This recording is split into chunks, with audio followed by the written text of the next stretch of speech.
Hey guys, tonight we're heading to medieval Jerusalem as Baldwin IV, the teenage crusader king whose daily routine included leprosy, assassination-level politics, religious tension, heat stroke, and occasional wars against Saladin. So before you get comfortable, take a moment, like the video and subscribe. But only if you genuinely enjoy what I do here, and let me know in the comments where you're tuning in from and what time it is for you. It's always fascinating to see who's joining us from around the world. Now, dim the lights, maybe turn on a fan for that soft background hum, and let's ease into tonight's journey together. You were born in Jerusalem in the year 1161, which is already a catastrophic opening move if your goal is to live peacefully past the age of 40. The Kingdom of Jerusalem is technically a Christian kingdom, but realistically, it is a heavily armed anxiety attack sitting in the middle of the Crusades. Your father, Amalric I, rules a kingdom permanently balanced between holy war and complete collapse. Every border threatens invasion. Every noble family wants power. Every knight believes he is the main character of history, and every priest is absolutely certain God supports his specific political faction. Medieval politics was essentially modern social media arguments, except everyone had horses and access to swords. As a child, though, your life initially seems promising. You are intelligent, disciplined, and unusually mature for your age. Your tutor, William of Tyre, is impressed by how quickly you learn languages, history, religion, and politics. While other boys are trying to throw figs at servants, you are discussing matters of state like a tiny, exhausted accountant trapped in a prince's body. But then something strange begins happening. One day, while roughhousing with other noble boys, they start pinching and hitting each other the way medieval children apparently entertain themselves before toys and functioning parenting. The other boys yelp in pain. You do not react. At first, nobody thinks much of it. Perhaps young Baldwin is simply brave, strong, tough, future warrior king material. Very inspiring. Then they pinch harder. Still nothing. Now the adults begin looking nervous in the deeply medieval way, where nobody says anything directly. But suddenly several priests appear in the hallway, and everyone starts whispering in Latin. William of Tyre realizes you cannot properly feel pain in your arm. Physicians are summoned immediately, which in the 12th century is roughly equivalent to hearing, "Good news. We have invited several men with dirty knives to guess what is wrong with you." The doctors inspect your skin, your nerves, your movements. They discuss symptoms using alarming religious language, while probably washing their hands approximately never. Eventually, the conclusion arrives like an executioner entering the room. Leprosy. Now today, leprosy is treatable. In medieval Jerusalem, however, it is one of the most feared diseases imaginable. People associate it with divine punishment, decay, isolation, and slow suffering. Basically, if medieval illnesses were ranked like terrifying celebrity guests, leprosy enters the room wearing a crown. And the truly cruel part is this. You are still just a child. You can still hear church bells echo across Jerusalem. Still watch knights training beneath the burning sun. Still smell bread baking in the palace kitchens. But now every adult around you quietly understands something horrifying. The future king of Jerusalem is already dying, and somehow your worst days are still ahead of you. By the time you reach your early teenage years, the kingdom of Jerusalem already feels less like a kingdom and more like a wagon rolling downhill with one wheel missing. Your father, Amalric I, spends most of his reign fighting wars, negotiating fragile alliances, and trying to stop ambitious nobles from tearing each other apart long enough to focus on the actual enemies outside the kingdom. Unfortunately, medieval nobles treated cooperation the same way cats treat bathing. Then your father dies. Just like that, at 13 years old, you become king of Jerusalem. And this is where you officially stop being a child forever. The coronation itself is magnificent. Priests chant inside the Church of the Holy Sepulchre. Incense fills the air. Noble banners sway overhead while armoured knights stand guard beside candlelit walls. To the people watching, you look like a symbol of hope sent by God himself. Meanwhile, your body is slowly losing sensation one limb at a time. Wonderful contrast there. At first, many nobles try pretending your illness is manageable. Perhaps it will progress slowly. Perhaps God will intervene. Perhaps medieval medicine will somehow discover a treatment beyond drink questionable liquids and pray aggressively. But everyone knows the truth. A leper king creates a terrifying political problem. Because if you die young without a strong heir, the entire kingdom could collapse into civil war right when Saladin is rising to power nearby. And Saladin is not some random desert raider. He is intelligent, disciplined, patient, and dangerously competent, which is very inconvenient for Jerusalem. Still, despite your condition, you refuse to hide. You attend councils. You study politics. You ride horses. You train with weapons while your tutors and servants quietly watch for signs that your disease is worsening. Sometimes your fingers grip poorly. Sometimes your muscles weaken unexpectedly. Sometimes you injure yourself without even realizing it. Imagine trying to rule a kingdom when your own nervous system has essentially stopped sending customer support updates. Yet people begin admiring you anyway. Not because you are healthy or intimidating, but because you are determined, calm, focused. You carry yourself with dignity while many fully healthy nobles around you behave like overgrown children fighting over inheritance money. And deep down, everyone understands something unsettling. This sick teenager may genuinely be the strongest person in the kingdom. Being king of Jerusalem would already be difficult if you were healthy. Unfortunately, you are a teenage leper, ruling what is essentially the medieval world's most violently contested piece of real estate.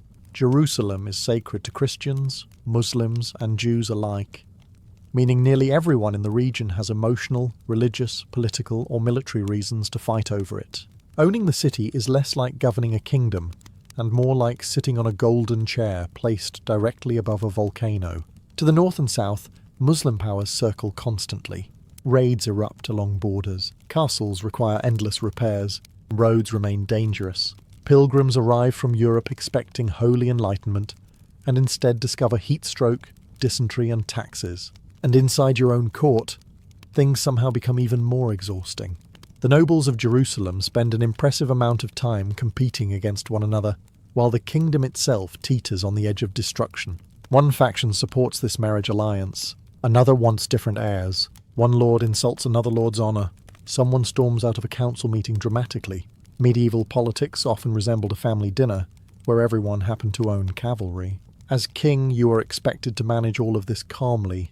You hold court beneath heavy stone arches while servants wave away the heat with cloth fans. Petitioners complain about land disputes, stolen livestock, unpaid debts, and border attacks. Knights argue constantly about strategy, despite many of them possessing the tactical awareness of aggressive furniture. Meanwhile, your illness quietly progresses. Some mornings your joints ache terribly. Other days your hands feel strangely numb. You begin relying more heavily on attendants to help with armor and clothing. Not publicly, of course. A king must appear strong, even when his body is slowly turning against him like a mutiny conducted by nerves. Yet strangely, hardship sharpens you. You study diplomacy carefully. You learn which nobles are loyal and which smile too much. That second group is especially dangerous. In medieval courts, anyone smiling excessively was probably planning either betrayal or marriage negotiations, sometimes both. And then there is Saladin.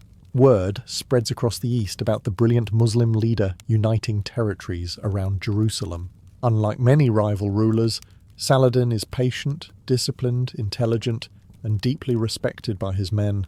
This is terrible news, because history occasionally creates men so capable that everyone around them begins sweating nervously. And you, a teenage king with leprosy, are expected to stop him. At first, your illness moves slowly enough that people can pretend everything is normal. You still ride horses through Jerusalem's dusty streets. You still attend councils beneath flickering torchlight. You still sit at long banquet tables, while nobles loudly discuss military strategy, as if shouting automatically improves ideas. But leprosy is patient. That is what makes it terrifying. It does not usually kill quickly like plague or battlefield wounds. Instead, it slowly dismantles your body piece by piece, like a cruel craftsman carefully taking apart a machine while you are still using it. The numbness spreads through your hands first. You begin dropping objects unexpectedly. Cups slip from your fingers. Sword grips feel strange. Sometimes servants notice bruises or cuts on your skin that you never even felt happen. One physician quietly warns that without pain, injuries become invisible enemies. Imagine trying to survive the medieval world while your body's alarm system simply stops working. An absolutely dreadful design flaw. Worse still, your face begins showing signs of the disease. In medieval society, appearance matters enormously for rulers. Kings are supposed to look strong, healthy, chosen by God, preferably while sitting dramatically on horses beneath giant banners. Unfortunately, your body has other plans. Some nobles start staring at you differently now. Not openly, of course.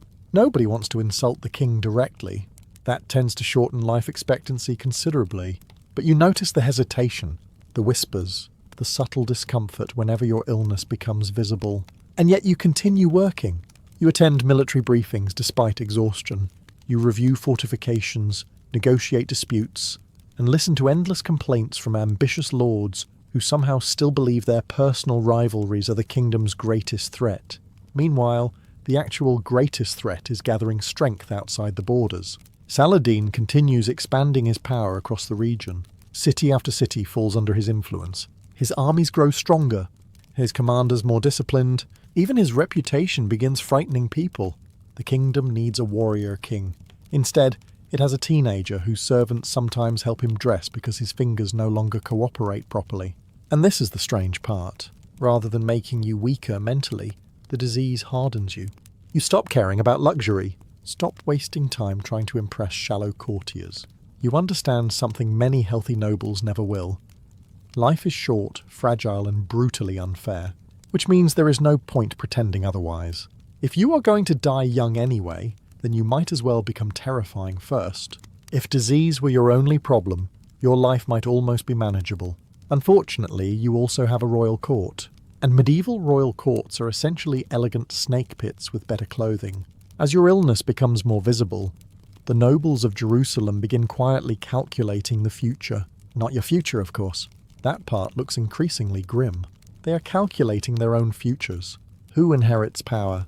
Who controls the throne after your death? Who gains influence through marriage alliances? Nothing motivates medieval aristocrats quite like the possibility of land and titles. Every council meeting now carries tension beneath the surface. Noble families whisper in shadowed corridors. Alliances form during banquets over roasted meat and wine. Men smile warmly to each other while secretly planning political destruction. It is all very civilized in the same way poisoned wine is technically still a beverage. One of the kingdom's biggest concerns is succession, because you are unlikely to produce heirs. Leprosy has already weakened your body significantly, and everyone knows the kingdom needs stability after your death. Without a clear successor, Jerusalem could collapse into civil war precisely when Saladin is becoming more powerful every year. Wonderful timing, really. Your sister, Sibylla of Jerusalem, suddenly becomes central to every political discussion. Whoever marries her could eventually control the kingdom. Naturally, this attracts ambitious men from across the Crusader states, like flies discovering exposed fruit. Some nobles support experienced military leaders. Others prefer weaker candidates they can manipulate easily. Medieval politics often worked on the principle of, I would rather destroy the kingdom than let my rival gain influence. And somehow, you must manage all this while your own health declines. During formal ceremonies, attendants sometimes help you mount horses discreetly. Your grip weakens further. Walking long distances becomes exhausting, yet you still force yourself into armour, still appear before troops, still sit through endless political arguments that could probably have been solved by locking several nobles in a room and waiting until they tired themselves out. What shocks people most is your composure. You rarely explode in anger, rarely complain publicly. Even your enemies admit you possess dignity far beyond your years. Perhaps suffering matures people quickly, or perhaps when your nerves are literally deteriorating, petty court drama simply loses some emotional impact.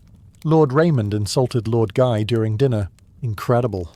Meanwhile, your body is actively dissolving, yet beneath your calm exterior, you understand the terrifying truth better than anyone. The kingdom is beginning to fracture, and once cracks begin spreading through Jerusalem, Saladin will not hesitate to break the whole thing apart.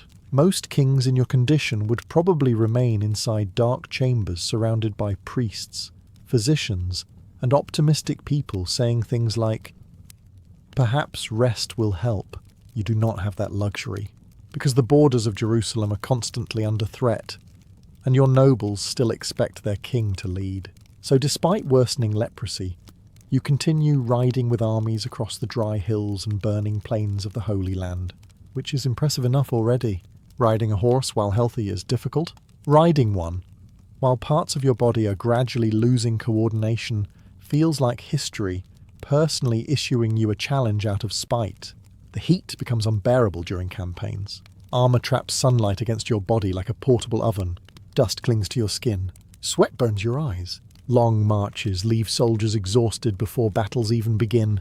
Medieval warfare was far less glorious than paintings suggest. Most of it involved dehydration, disease, terrible smells, and men arguing about supplies. And through all of this, your illness keeps advancing. Your eyesight weakens slowly. Some days your vision blurs badly enough that distant figures become shapeless movements beneath banners. Your hands struggle with weapon grips. Servants increasingly help secure your armor before battles, because fastening straps alone has become difficult. Naturally, none of this improves morale. Some knights begin quietly wondering whether a dying king can truly protect Jerusalem. Others fear God is punishing the kingdom through your illness. Medieval people loved interpreting every tragedy as divine messaging. Famine? God is angry. Earthquake? God is furious. Your goat fell into a river? Also somehow God. But then something strange happens. The soldiers begin respecting you more, because unlike many nobles, you actually share their hardships. You ride beside them through brutal heat. You endure exhaustion without complaint. You continue appearing on campaign despite pain, weakness, and exhaustion that would break most people twice your age.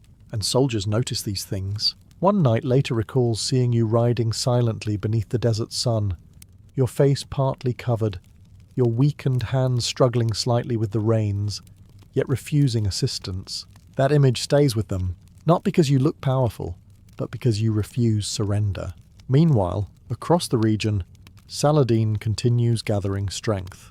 Fortresses fall under his influence. Muslim forces unify more effectively each year. His commanders grow increasingly confident. Everyone understands what is coming eventually. A massive confrontation, and deep down, many fear Jerusalem cannot survive it, especially with a king whose own body is collapsing faster than the kingdom around him.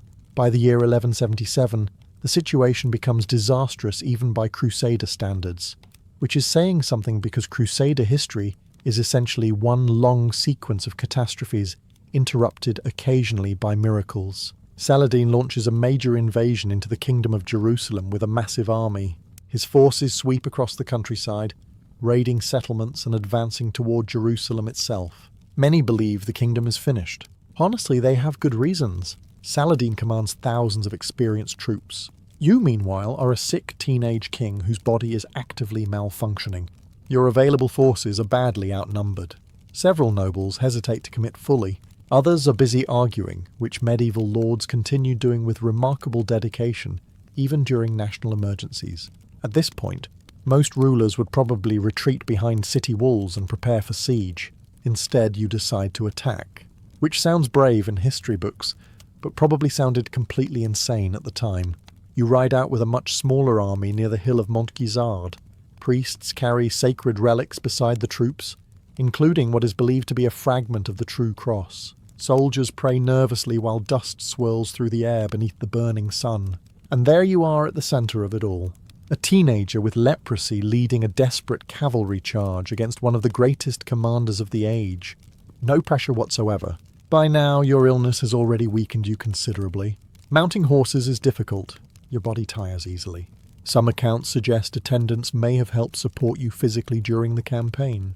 Yet somehow you still ride with the army as banners snap violently in the wind. Then the battle begins. The Crusader cavalry crashes into Saladin's forces with shocking speed and fury. Chaos erupts instantly. Horses scream. Metal collides. Men vanish beneath clouds of dust and blood. Medieval battles were less heroic cinematic duel and more terrifying confusion, where everyone hopes they are stabbing the correct person. Against all expectations, Saladin's army breaks. The Muslim forces retreat in disorder, while Crusader knights pursue them across the battlefield. It becomes one of the most astonishing victories in Jerusalem's history. And suddenly the sick king everyone pitied becomes a legend. Word spreads rapidly across Christendom.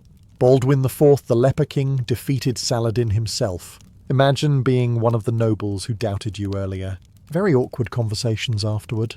But the victory changes something deeper too. For the first time, people stop seeing you merely as a dying boy struggling to survive.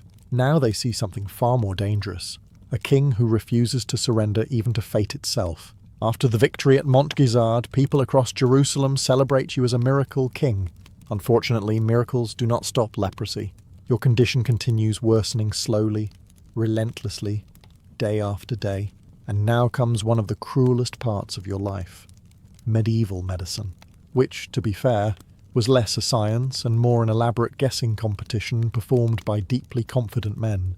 Physicians examine your skin beneath candlelight while discussing bodily humours with absolute certainty. Priests recommend prayer, fasting, holy oils, and relics. Herbal remedies are mixed together in steaming bowls that smell like wet plants and despair. At various points, people probably suggest treatments involving bloodletting, because medieval doctors viewed removing blood the way modern people view charging electronics. Something wrong? Take some blood out. You endure all of it. Ointments sting your damaged skin. Bitter mixtures burn your throat. Heated instruments press against infected areas. The palace chambers where you receive treatment begin carrying a permanent smell of vinegar, herbs, oil, sweat, incense, and sickness. And beneath all of it hangs the fear, because everyone around you knows what advanced leprosy eventually does. Your hands weaken further. Your face changes gradually. Numbness spreads across your limbs. Some fingers begin curling awkwardly from nerve damage. At times you injure yourself without noticing until servants point out blood on your clothing. Imagine trying to rule a kingdom while your own body keeps sending surprise notifications saying, "Important system failure detected." Still, you continue appearing publicly whenever possible. That matters enormously. In medieval society, kingship depends heavily on image. A ruler must look strong, healthy, chosen by God. You, meanwhile, are slowly becoming the physical opposite of medieval ideals, while still somehow commanding respect through sheer determination. And the strange thing is this: your suffering almost increases your authority. The people of Jerusalem watch you endure pain, weakness, exhaustion, and humiliation without retreating from duty. Many begin viewing you as something almost sacred, not because you are healthy or beautiful, but because you continue carrying the burden anyway. Meanwhile, the court remains vicious. Certain nobles quietly maneuver for influence around your sister Sibylla of Jerusalem and potential succession plans. Some men speak loyally to your face while privately preparing for the kingdom after your death. Medieval politics always becomes more aggressive whenever someone smells weakness, rather like sharks. Except sharks are generally more honest about their intentions, and outside Jerusalem's walls, Saladin rebuilds his strength patiently, because one defeat does not discourage a man like Saladin. It simply teaches him to prepare more carefully next time. Victory at Montgisard buys Jerusalem time, but not peace. And in medieval politics, time simply gives people more opportunities to betray each other. As your illness worsens, the question of succession becomes impossible to ignore. Everyone understands you will likely die young. The real argument now is who controls the kingdom afterward. Unfortunately, nearly every important noble has a different answer. Some support Raymond III, an experienced and intelligent noble who believes stability matters more than ambition. Others gather behind Guy of Lusignan, a French knight whose confidence greatly exceeds his competence. This is a dangerous medieval combination. History is filled with disasters caused by charismatic men who mistake self-belief for ability. Your sister Sibylla of Jerusalem marries Guy, instantly pushing him toward the centre of royal power. Some nobles approve. Others react like someone just announced the kingdom will now be managed by an enthusiastic goat. You personally begin doubting Guy fairly quickly. At first he appears respectable enough. Handsome, ambitious, noble-born. The sort of man medieval artists would probably paint heroically while leaving out all the bad decisions. But when military pressure increases, cracks start appearing. Guy hesitates under stress. He struggles politically. He lacks the calm discipline needed for survival in Jerusalem. Worse still, he seems more concerned with appearing kingly than actually being effective. And you notice all of this while your own body continues deteriorating. By now, walking long distances exhausts you. Your eyesight weakens further. Riding becomes increasingly painful and difficult. Some days attendants practically lift you into the saddle before public appearances. Yet despite your condition, you still manage state affairs more competently than many healthy nobles around you, which must have been deeply embarrassing for them. Tension inside the court becomes unbearable. Alliances shift constantly. Banquets feel colder.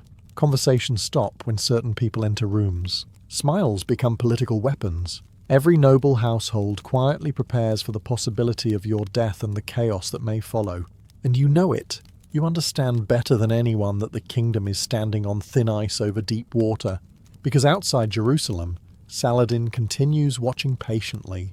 He sees the divisions. He hears reports about your illness. He understands that kingdoms rarely collapse from enemy attacks alone. Usually they weaken themselves first. That realization terrifies you more than the disease itself, because leprosy may destroy your body, but pride, ambition, and stupidity could destroy Jerusalem forever. While the nobles of Jerusalem continue arguing like wealthy relatives fighting over inheritance at a funeral, Saladin does something far more dangerous. He waits. That patience is what makes him terrifying. Many rulers of the medieval world are impulsive. They chase glory, launch reckless invasions, and gamble entire armies on pride. Saladin is different. He studies weaknesses carefully. He builds alliances.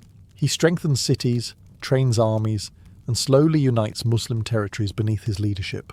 Meanwhile, Jerusalem grows weaker from the inside, and you can feel it happening. Your disease progresses steadily now. Your vision fades further. Your hands deform more noticeably. Some days you struggle even to hold objects properly. Servants quietly assist with basic tasks behind closed doors, so the court does not fully see how much strength you have lost. Public appearances become exhausting performances. You still sit on the throne in royal robes beneath golden candlelight, while nobles kneel before you. But underneath the silken ceremony, your body feels fragile, tired, unpredictable. Every movement requires concentration, yet somehow your mind remains sharp, perhaps sharper than ever. You recognize that Saladin is not merely trying to defeat Jerusalem militarily. He is waiting for the kingdom to collapse politically first. And honestly, the nobles are helping him tremendously. Raids along the borders intensify. Villages burn. Trade routes become dangerous.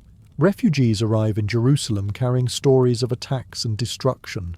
Tension spreads across the kingdom like cracks through glass. Then comes one of the greatest problems of all, Reynald of Chatillon. Reynald is reckless, violent, unpredictable, and deeply committed to making every diplomatic situation worse.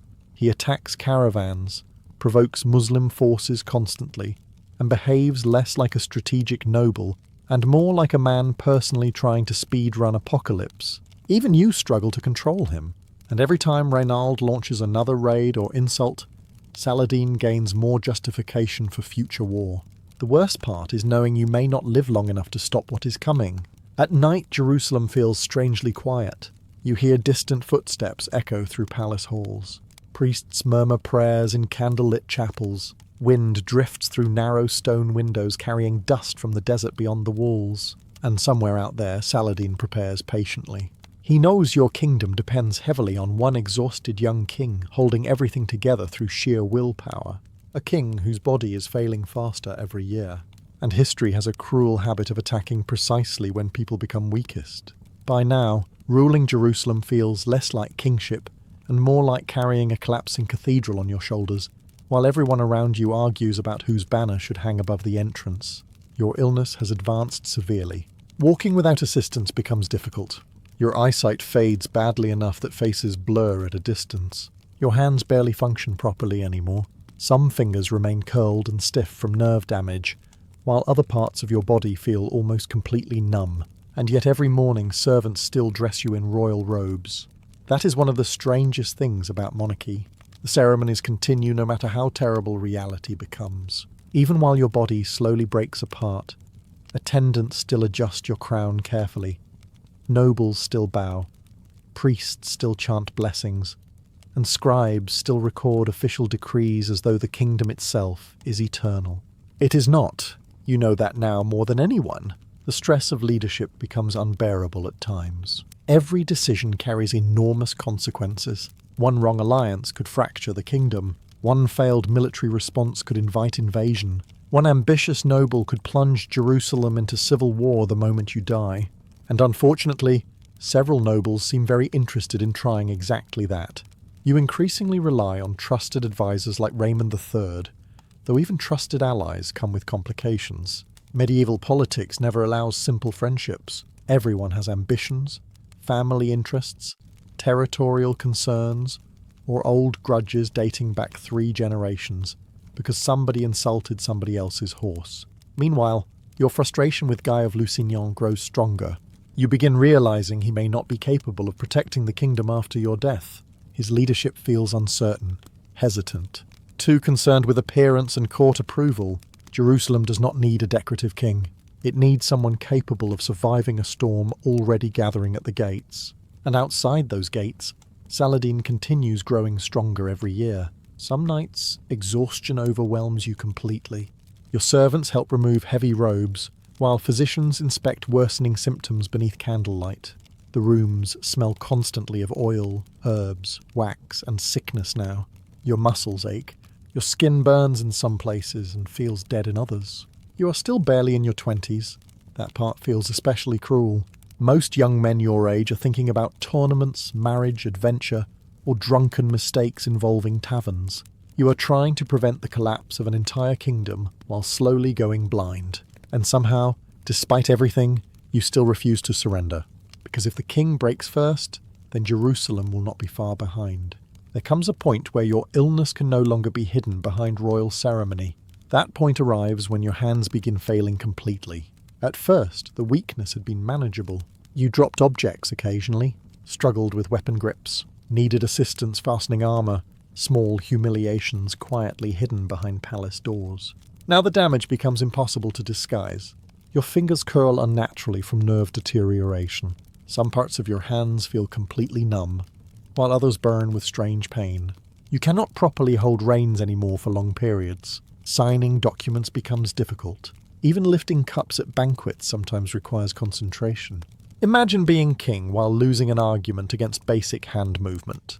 And yet, somehow, you continue ruling. Servants adapt around you carefully. Trusted attendants help you dress in private before public appearances. Scribes stand nearby during councils to assist with decrees. Knights pretend not to notice when you struggle mounting horses. The court collectively performs a strange dance of respect and denial. Nobody speaks openly about how serious things have become, because acknowledging the full truth would force everyone to confront what comes next. Succession. The kingdom grows increasingly divided over the future. Some nobles support Guy of Lusignan despite your obvious doubts about him. Others rally around rival factions. Political conversations become sharper now, less polite, more desperate. You realize something horrifying. After your death, the nobles may tear Jerusalem apart faster than any invading army, and your body keeps weakening while all this unfolds. By now, travelling exhausts you severely. Your eyesight deteriorates further. Some accounts suggest you are sometimes carried on litters during campaigns, because riding long distances becomes too painful and dangerous. Still, you refuse complete isolation. You continue attending councils beneath torchlit ceilings while nobles argue around heavy wooden tables. You still review military reports, still speak with commanders, still try holding the kingdom together through sheer force of will, while your body steadily collapses beneath you. The soldiers continue admiring you for it. Many healthy nobles avoid hardship whenever possible. You, meanwhile, continue ruling while enduring suffering most people cannot even imagine. In a strange way, your illness almost becomes proof of your strength. Not physical strength, something far rarer, endurance. Meanwhile, beyond Jerusalem's walls, Saladin watches everything carefully. Reports about your worsening condition reach him constantly. He knows time favors him now, because kingdoms built around one extraordinary person become fragile when that person begins fading away. And deep down you know it too. Your greatest fear is no longer death itself. It is leaving Jerusalem unprepared for what comes after. Most people spend their 20s planning futures. You spend yours preparing for the collapse that may follow your death. By now your condition has become devastating. Your eyesight is severely limited. Walking requires assistance. Riding horses is nearly impossible without support. The disease has consumed much of your physical strength, leaving the once active warrior king trapped inside a body that no longer obeys him properly. And yet your mind remains painfully clear, which is both a blessing and a curse, because it means you fully understand how dangerous the situation has become. The kingdom of Jerusalem depends too heavily on you personally. The nobles distrust each other. Rival factions compete constantly for influence. And worst of all, you still do not trust Guy of Lusignan to lead the kingdom against Saladin. That realization terrifies you. Not because Guy is evil, necessarily. History contains far worse men. The problem is simpler, and somehow more frustrating. He is weak when strength is required, hesitant when clarity is needed, the kind of man who mistakes looking confident for actually being competent. Medieval history is full of catastrophes caused by exactly this type of person. So you begin making difficult decisions. You strip Guy of authority temporarily and attempt to secure the succession more carefully. Your young nephew, Baldwin V, is crowned as co-king while you are still alive in hopes of stabilizing the future. Imagine being so worried about your kingdom that you essentially start installing backup kings while still breathing. That is where your life has arrived. The ceremonies surrounding these decisions feel heavy and mournful. Priests chant prayers beneath cathedral ceilings, while candles flicker against gold mosaics. Nobles bow formally, but beneath the ritual everyone understands the truth. The king is dying, and once you are gone, the fragile balance holding Jerusalem together may disappear with you. At night, your chambers grow quieter now. Physicians come and go carrying oils, cloths, herbs, and the increasingly hopeless expressions of medieval doctors, realizing prayer may be their only remaining treatment plan. Servants move softly through dim corridors lit by wavering torchlight. Outside the palace windows, Jerusalem sleeps uneasily beneath the desert stars. You spend long hours thinking about the future, not your own future. That part has become painfully short. You think about the kingdom instead, about churches, markets, castles, pilgrims, soldiers, children playing in narrow streets, all the ordinary lives depending on decisions made inside these stone walls, and somewhere beyond the horizon, Saladin waits patiently for the moment those walls begin cracking apart. By the final years of your reign, Jerusalem feels exhausted. The treasury strains under endless military pressure. Noble factions barely tolerate one another anymore. Border tensions increase constantly. Every conversation inside the royal court carries the feeling of something fragile nearing collapse. And at the centre of it all sits you, nearly blind, physically broken, and still somehow the most stable person in the kingdom, which is both admirable and deeply concerning. Your health has deteriorated so severely that public appearances become rare and carefully controlled. Servants help move you through palace halls. Your body, once capable of riding into battle beside crusader knights, now struggles with ordinary movement. Yet even in this condition, people still look to you for reassurance. That says less about royal authority and more about how frightening the alternatives have become. The greatest source of tension remains the question of succession. Your attempts to limit the influence of Guy of Lusignan anger many nobles while pleasing others. Alliances shift constantly now. Former friends become rivals. Men who once toasted together at feasts now watch each other like wolves across a fire. Meanwhile, Saladin continues consolidating power outside the kingdom. His forces grow larger, better organized, more disciplined. Reports arriving in Jerusalem describe cities falling under his influence, and Muslim territories uniting more effectively than ever before. For the first time in decades, the Crusader states face an enemy capable not merely of raiding borders, but of destroying them entirely. And everyone knows it. The atmosphere inside Jerusalem changes because of this fear. Markets still operate. Pilgrims still arrive. Church bells still echo across the city each morning. But beneath ordinary life sits constant anxiety. Soldiers reinforce walls more frequently. Nobles stockpile supplies. Rumours spread through taverns and courtyards. People sense something terrible approaching. You sense it too. Some nights, you are carried onto balconies overlooking the city. From there, Jerusalem glows beneath torchlight and moonlight. Stone rooftops, narrow streets, towering churches rising above the sleeping kingdom you spent your entire short life protecting. And you know you are running out of time. The cruelest part is not your suffering anymore. It is the realization that your death may unleash forces you can no longer control. Because for all its beauty and faith, Jerusalem remains a kingdom held together by fragile personalities, temporary alliances, and one dying king refusing to let everything collapse before he takes his final breath. But history rarely waits for exhausted men, even heroic ones. By the spring of 1185, your body is finally reaching its limit. You are only 24 years old. 24.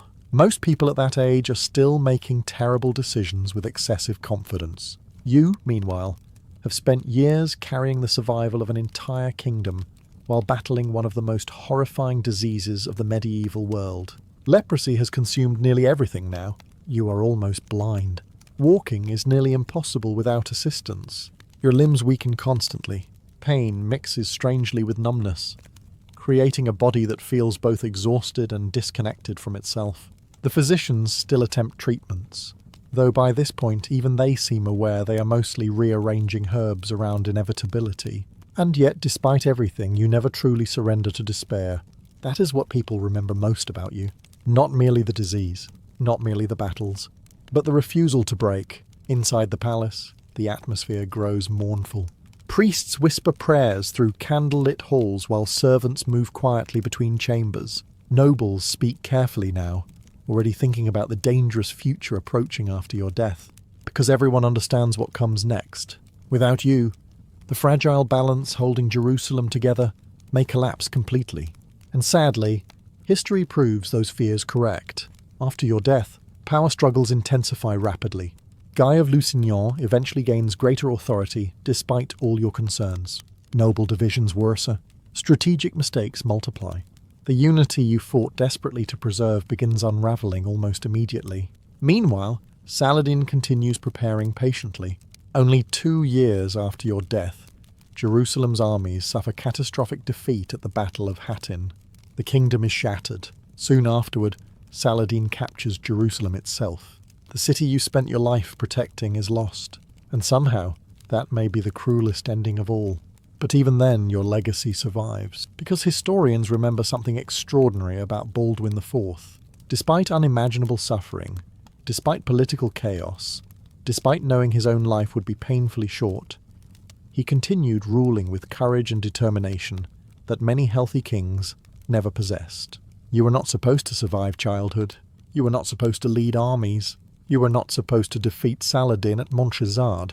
And yet you did all of it anyway, which is why, centuries later, people still remember the Leper King, not as a tragic figure waiting helplessly for death, but as a man who stared directly at suffering, fate, disease, and collapse, and refused to kneel before any of them.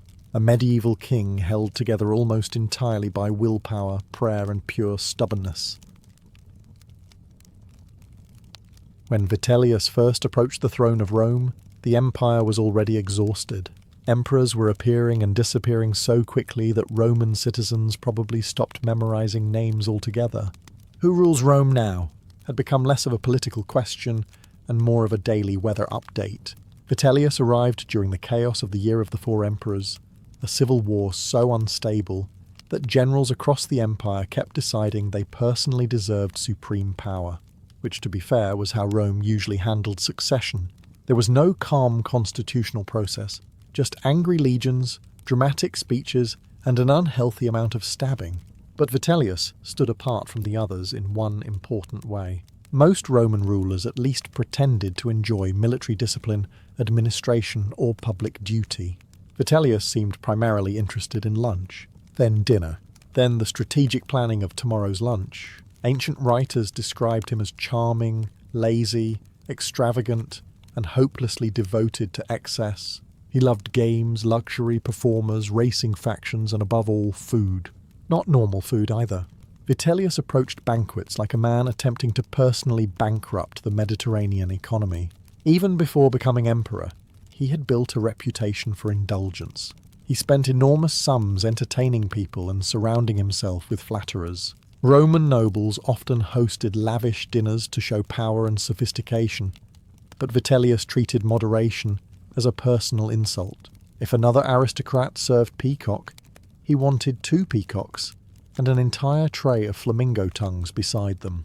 Rome was an empire powered by conquest, taxation, engineering, and apparently whatever poor sailor had to locate enough exotic fish livers to satisfy imperial cravings. Yet somehow soldiers adored him, partly because Vitellius understood something many Roman elites forgot. Hungry troops preferred generous commanders over philosophical ones. A stern speech about civic virtue could not compete with free meat and overflowing wine. So Vitellius laughed with the soldiers, feasted with them, and handed out rewards freely. It was less disciplined imperial leadership, and more popular tavern owner accidentally inherits the Roman Empire. As civil war spread, his supporters proclaimed him emperor, and suddenly Rome found itself ruled by a man who viewed the imperial treasury as a sort of magical dinner purse with infinite coins inside. Unfortunately for everyone involved, including Rome's tax collectors, it did not work that way. When Vitellius finally entered Rome as emperor, the city prepared itself for triumph. Citizens lined the streets, senators forced smiles onto their exhausted faces, and priests performed sacred rituals asking the gods for stability after months of civil war. What Rome received instead was the beginning of one of the most expensive eating careers in human history. Vitellius did not arrive quietly. His entrance resembled a military parade fused with a travelling circus, and followed closely by the smell of roasted meat.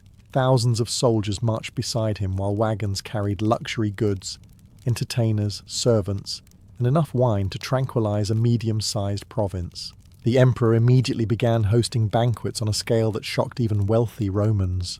This was not easy to accomplish. Rome was already a civilization where people occasionally served entire boars wearing tiny hats during dinner parties. Roman nobles treated restraint the way pirates treat maritime law, technically real but mostly decorative. Vitellius escalated things dramatically. Ancient historians claimed he spent fortunes on single meals. One infamous dish supposedly combined ingredients gathered from across the empire: livers of rare fish, pheasant brains, flamingo tongues, and eel sperm. Even Roman readers at the time probably paused and asked, "I'm sorry, whose idea was this?" The meal was reportedly called the Shield of Minerva, because when faced with a horrifying mountain of seafood organs, naturally the solution is to give it a patriotic name. Entire kitchens worked day and night to satisfy the emperor's appetite. Ships arrived constantly carrying delicacies from distant provinces. If a fisherman in Egypt caught an unusual creature, there was a reasonable chance someone in Rome would eventually put sauce on it and carry it toward Vitellius with trembling hands. Meanwhile, ordinary Romans watched carefully. At first, many people enjoyed the spectacle. Free games were organized, crowds received food distributions, taverns stayed busy, Rome loved entertainment, and Vitellius governed like a man permanently trying to keep a party alive after everyone else wanted to go home. But beneath the laughter, problems were growing. The treasury had already been weakened by civil war. Armies needed payment, roads needed repair, grain still had to reach the capital. Yet enormous amounts of money vanished into banquets, celebrations, and rewards for loyal supporters. Vitellius behaved less like a cautious emperor rebuilding a wounded empire, and more like a wealthy uncle who had accidentally gained access to the imperial credit card. Unfortunately, Rome did not have a bankruptcy office. It had assassins. For Vitellius, food was not simply pleasure. It was theatre, performance, a declaration of power so excessive that every dinner became a kind of edible intimidation ritual. Roman emperors were expected to display wealth publicly. A modest ruler could appear weak, even vulnerable. But Vitellius pushed beyond luxury into something closer to competitive gluttony. He organized multiple banquets in a single day, sometimes moving from palace to palace like a determined predator hunting stuffed olives. According to ancient writers, he occasionally ate 4 massive meals daily: breakfast, lunch, dinner, and what historians politely described as another feast afterward, because apparently the concept of stopping had never fully introduced itself to him. Each gathering became more absurd than the last. Guests entered halls filled with silver plates, imported spices, fountains of wine, musicians, dancers, and servants sprinting through corridors carrying trays heavy enough to qualify as siege equipment. Entire exotic animals appeared roasted and decorated with herbs. Fish from distant seas arrived packed in ice. Rare birds disappeared into sauces so complicated that half the cooks probably had no idea what they were making anymore. Some nobles admired the extravagance. Others attended because refusing an emperor's invitation was an excellent way to shorten your lifespan dramatically. Meanwhile, senators quietly watched Rome's finances dissolve into gravy. The emperor's kitchens consumed staggering amounts of money. Vitellius reportedly bankrupted estates, emptied storehouses, and burdened local officials with endless demands for delicacies. Governors across the empire likely woke each morning praying not to receive another imperial request for slightly more unusual oysters. And yet Vitellius himself seemed almost cheerful through it all. He laughed loudly, gambled heavily, drank generously. Ancient historians describe him as approachable and humorous, especially compared to crueler emperors like Caligula or Nero. Vitellius was not obsessed with terror or philosophy. He simply behaved like a man who genuinely believed history's highest achievement was discovering new ways to combine meat with wine. But outside the banquet halls, Rome was deteriorating. Civil war had damaged trust across the empire. Rival generals still held armies. Grain supplies remained unstable. The streets filled with tension and rumours. While Vitellius sampled rare seafood somewhere inside the palace, political enemies gathered strength in the provinces. Most dangerously of all, another claimant to the throne had begun marching toward Rome. Vespasian was everything Vitellius was not. Disciplined, practical, experienced, and backed by hardened eastern legions. Rome now faced a terrifying possibility. Its emperor was feasting while a civil war approached the city gates. As Vitellius continued feasting through the summer, the mood inside Rome slowly began to change. The laughter around the banquets became thinner. The applause sounded more nervous. Senators smiled the way hostages smile in paintings, because beyond the palace walls, the empire was sliding toward another civil war. News spread that eastern legions had declared support for Vespasian, a hardened commander fighting in Judea. Unlike Vitellius, Vespasian had built his reputation through discipline, military success, and practical leadership. He was not glamorous. He was not charming. But exhausted Romans were beginning to miss the comforting idea of an emperor who occasionally thought about matters other than source selection. Vitellius, however, refused to behave like a frightened ruler. He continued hosting games, spectacles, and enormous banquets while trying to project confidence. To his supporters, this made him seem fearless. To everyone else, it resembled a man ignoring smoke while casually pouring olive oil near the fire. The streets of Rome grew tense. Fights broke out between rival political factions. Soldiers loyal to Vitellius roamed the city aggressively, extorting civilians and bullying senators. Markets became unstable. Rumours spread daily. Some claimed Vespasian's forces were unstoppable. Others whispered that Vitellius planned even larger celebrations to boost morale, which was a very elegant Roman way of saying, the emperor is stress-eating publicly. Meanwhile, the imperial court became increasingly chaotic. Vitellius surrounded himself with flatterers, gamblers, entertainers, and opportunists eager to profit, while the treasury still had coins left inside it. Honest advisers struggled to reach him. Anyone suggesting moderation probably disappeared beneath a mountain of peacock feathers before finishing the sentence. Ancient historians were ruthless in describing this period. They portrayed the emperor as lazy, indulgent, and hopelessly disconnected from reality. Some accounts were certainly exaggerated. Roman writers loved dramatic moral lessons almost as much as Romans loved wine. But even allowing for bias, the situation looked catastrophic. Then came the real panic. Vespasian's supporters began advancing toward Italy itself. Suddenly, Rome realized its emperor might actually have to lead during a military crisis. This was deeply unfortunate, because Vitellius had spent most of his reign preparing for battle, the same way a sleepy housecat prepares for taxes. As enemy forces approached, desperate meetings filled the palace. Some urged negotiation, others demanded resistance. Vitellius hesitated constantly, changing decisions, avoiding responsibility, and clinging to comfort while events spiraled beyond control. And somewhere in the middle of all this political collapse, the imperial kitchens were apparently still operating at full speed. Because if civilization is crumbling, one must at least crumble with seasoned pheasant. By the time Vitellius finally understood the seriousness of the crisis, events were already racing beyond his control.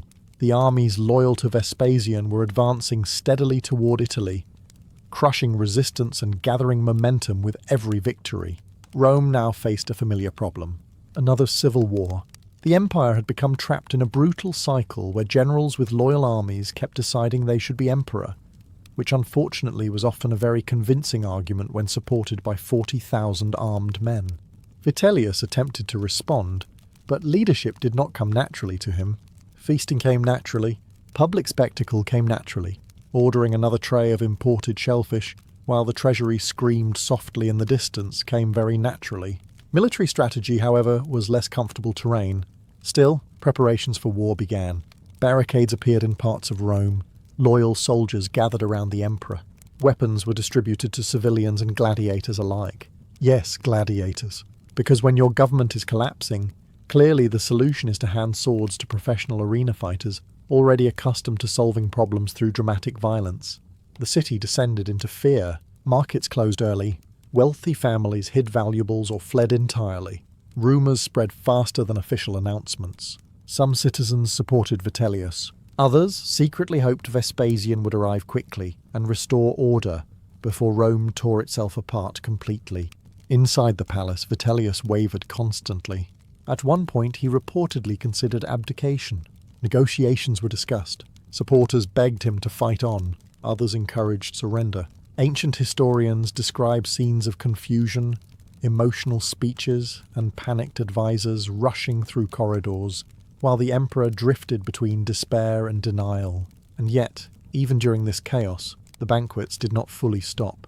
This detail horrified Roman writers for generations. To them, Vitellius symbolized a ruler consumed by appetite, while the empire bled around him. Whether every story was true mattered less than what he represented. Excess without discipline. Luxury without restraint. A man trying to out-eat reality itself. Then the violence finally arrived. Forces loyal to Vespasian entered Rome after fierce fighting. Streets filled with smoke, panic, and bloodshed. Soldiers battled through neighborhoods, while terrified civilians hid indoors, listening to screams echo through the capital of the empire. Vitellius's supporters collapsed rapidly. Some abandoned him immediately. Others fought desperately. Temples and public buildings became battlegrounds. Rome, supposedly the eternal heart of civilization, now looked like a city tearing itself apart over which exhausted middle-aged man deserved the fancy chair. As defeat became unavoidable, Vitellius tried to hide. Unfortunately, hiding is difficult when you are one of the most recognizable men in the Roman world, and have spent months eating like a victorious harvest festival given human form. As Rome burned with civil war around him, Vitellius finally abandoned the illusion that he could still control events. The armies of Vespasian had broken into the city. His supporters were collapsing. The streets echoed with fighting, screams, and the unmistakable sound of Roman political transition. Heavily armed men kicking doors open. For a brief moment, Vitellius considered escaping entirely. Ancient historians claimed he attempted to flee the palace disguised in ordinary clothing, accompanied by only a few servants. Imagine the former emperor of Rome sneaking through corridors while trying not to be recognized by people who had spent months watching him host banquets large enough to alter regional food supplies. It did not go well. At first, he wandered through nearly abandoned sections of the imperial palace in confusion and fear. Many servants had already fled. Others hid silently. The vast halls that once overflowed with musicians, dancers, perfumes, and silver platters now stood eerily empty. Rome's great feast had ended. Only smoke remained. Then Vitellius made one of history's saddest imperial decisions. He hid beneath the staircase. According to Roman writers, the emperor concealed himself in the palace porter's lodge, trembling beside a dog tied near the entrance. It was a humiliating image, and historians loved repeating it because Romans deeply enjoyed moral symbolism. Yesterday's emperor had dined beneath golden ceilings. Today he crouched under stairs, hoping nobody noticed him. The contrast practically wrote itself. But hiding could only delay the inevitable. Soldiers loyal to Vespasian eventually discovered him. Ancient accounts describe Vitellius being dragged from his hiding place, half-dressed and terrified. Crowds gathered quickly. Some mocked him. Others watched silently. A few may even have pitied him. Rome had seen cruel emperors before, but Vitellius inspired something stranger. Frustration mixed with disbelief. How had the ruler of the empire allowed himself to become this? The soldiers tied his hands and dragged him through the streets toward the forum. Insults rained down from the crowd. People shouted about his gluttony, his weakness, his wastefulness. The same city that once applauded his games and feasts now treated him like a public embarrassment. Roman politics had always been brutally theatrical. Victorious generals marched enemies through the streets in chains. Failed emperors were humiliated publicly to prove that fortune could vanish overnight. One year, you were dining on flamingo tongues from silver plates. The next, strangers throw garbage at you while discussing your poor management skills. And Vitellius still had one final horror waiting for him. The final moments of Vitellius were as ugly and chaotic as his reign itself. Dragged through the streets by soldiers loyal to Vespasian, the former emperor stumbled through a Rome that no longer feared him. Crowds gathered along the roads to watch the spectacle. Some screamed insults. Others laughed openly. A few threw filth at him as he passed. Roman crowds could be wonderfully loyal right until the exact second they were not. Ancient historians claimed Vitellius was forced into the forum while nearly naked, his clothes torn and his face bruised. A rope had reportedly been tied around his neck, and soldiers kept jerking him forward whenever he slowed. The humiliation was deliberate.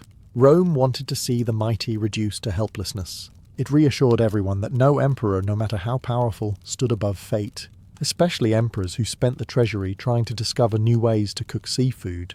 As Vitellius was dragged along, soldiers mocked his appearance and appetite. Some accounts say they forced him to look at the destruction caused by the civil war, before continuing toward the Gemonian stairs, a grim execution site near the Roman Forum, where disgraced criminals and political enemies often met terrible ends. The place had a dreadful reputation. Bodies left there served as public warnings. Rome did not simply remove defeated rulers. It displayed them like cautionary tales with sandals. Vitellius reportedly begged for mercy at points during the march. Ancient writers, who already disliked him, described him as cowardly and broken. Some historians may have exaggerated these scenes to make him appear weaker, but the fear itself was certainly real. The emperor, who once commanded armies and endless banquets, now faced an angry mob with nowhere left to run. Then came the execution. Sources differ on the exact details, but Vitellius was ultimately beaten and killed by the soldiers. His body was mutilated afterward and dragged through the streets before finally being thrown into the Tiber River. And just like that, the reign of Rome's great feasting emperor ended not in luxury, but in mud, blood, and public hatred. It had lasted only a few months. The irony was impossible for Roman historians to ignore. Vitellius had consumed enormous wealth trying to enjoy life at its fullest, yet he died stripped of dignity, abandoned by allies, and despised by the same crowds he once entertained. Rome had devoured him almost as completely as he had devoured Rome's kitchens. And now, with Vitellius dead, a new dynasty prepared to rise from the wreckage of civil war. After Vitellius died, the surviving rulers of Rome faced an important task: explaining why everything had gone so catastrophically wrong. Fortunately for them, Vitellius made an extremely convenient villain. The new emperor, Vespasian, quickly restored stability and founded the Flavian dynasty. Rome desperately wanted peace after the chaos of the Year of the Four Emperors.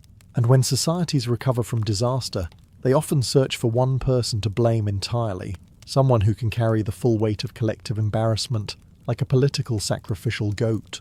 Vitellius became that goat. Roman historians such as Tacitus, Suetonius, and Cassius Dio painted him as the ultimate symbol of greed, weakness, and gluttony. Their accounts described endless feasting, monstrous appetite, laziness, cowardice, and vulgar extravagance. Reading their work, one gets the impression that Vitellius personally consumed half the empire between breakfast and noon. Now, to be fair, he absolutely did indulge excessively. But Roman historians also loved moral storytelling. They did not simply record events. They crafted lessons. In their version of history, good emperors displayed discipline and moderation. Bad emperors drowned themselves in luxury and appetite until the gods punished them accordingly. Vitellius fit perfectly into that formula.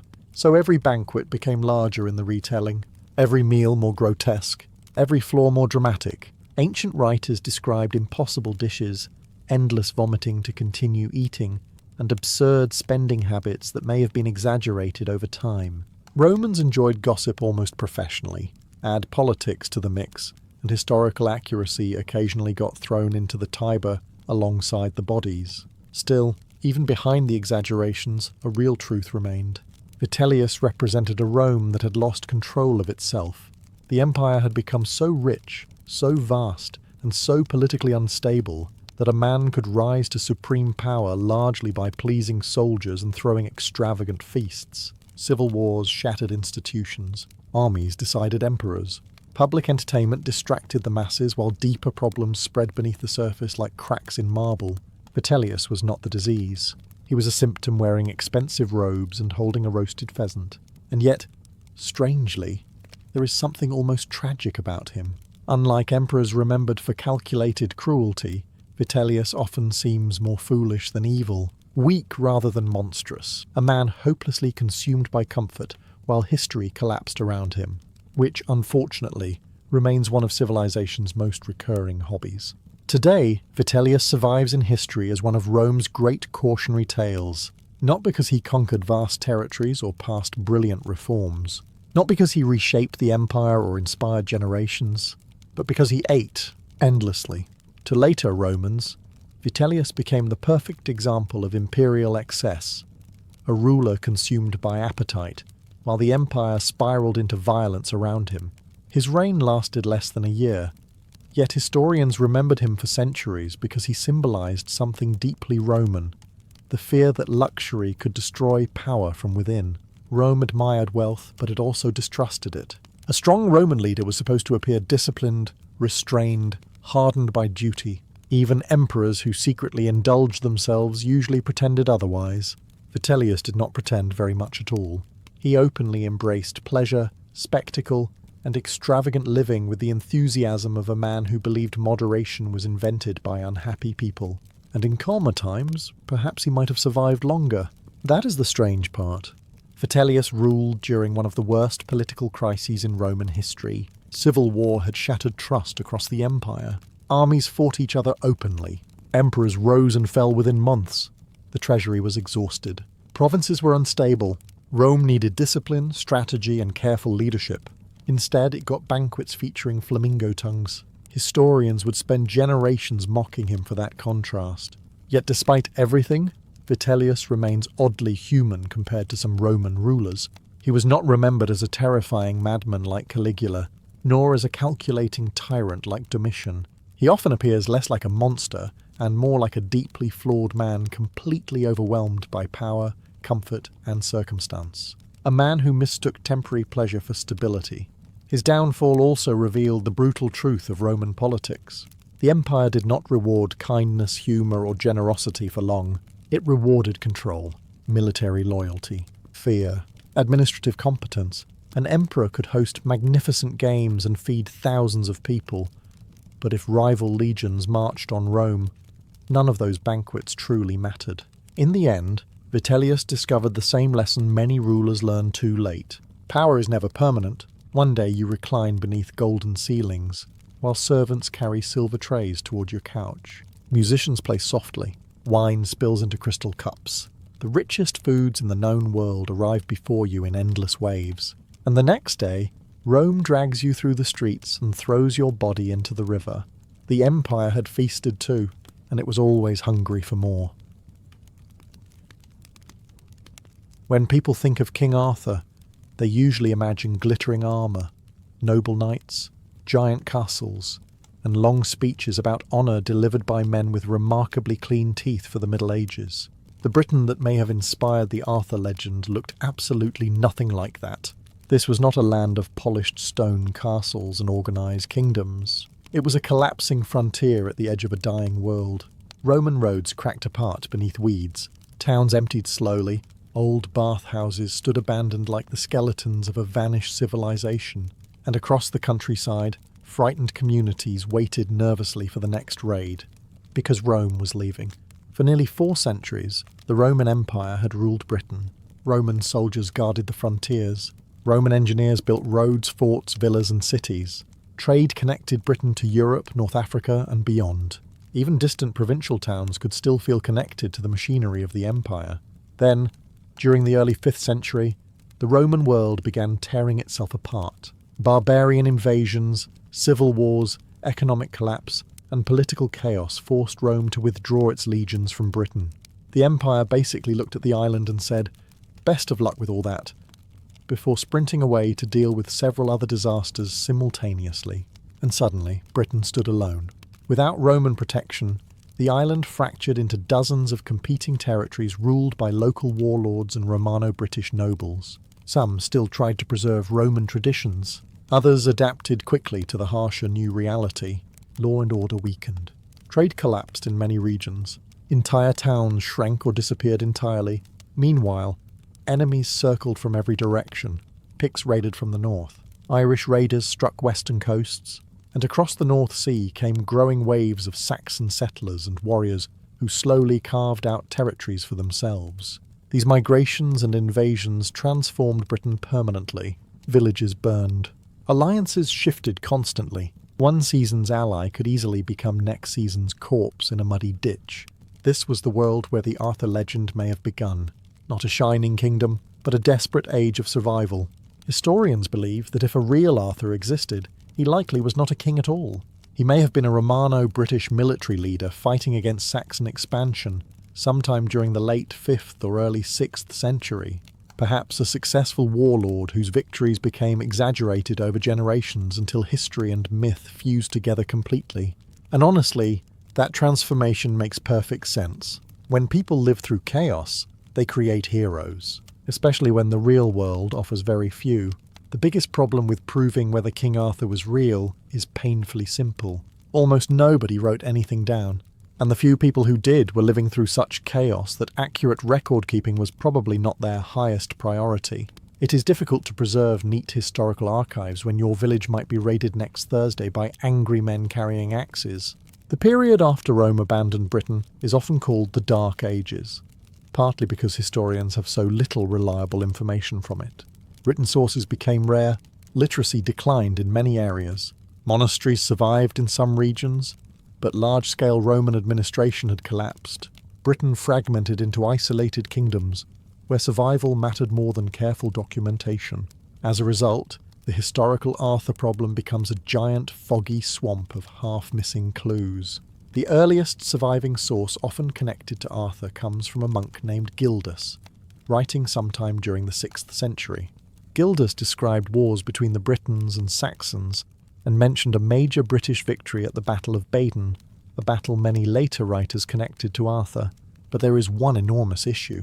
Gildas never mentions Arthur by name, which feels like a strange omission if Arthur truly was the legendary saviour of Britain. Imagine writing about the Second World War and casually forgetting to mention Winston Churchill. Historians have spent centuries staring at this silence like detectives examining an empty chair. Later sources become even more frustrating. Around the 9th century, a writer named Nennius finally mentioned Arthur directly in a work called the Historia Brittonum. Nennius described Arthur not as a king, but as a military leader who fought 12 battles against the Saxons, winning great victories, including the famous Battle of Badon. Now things started sounding more familiar. A heroic war leader defending Britain, victorious battles, growing legend. The problem was timing. Nennius wrote about Arthur roughly 300 years after Arthur supposedly lived. That is a massive historical gap. By that point, stories had likely passed through generations of oral tradition, exaggeration, political propaganda, and the medieval equivalent of, "My cousin totally saw this happen." And yet the Arthur stories kept growing. Welsh poems, chronicles, and legends slowly transformed Arthur into something larger than life. He fought monsters, led mighty warriors, and became connected to magical figures like Merlin. The deeper historians dig into the sources, the stranger the trail becomes. Because somewhere beneath the fantasy, there may still be a real man hidden underneath centuries of storytelling. Or there may simply be several men stitched together into one immortal legend. If there is one event most closely tied to the possible historical King Arthur, it is the mysterious Battle of Badon.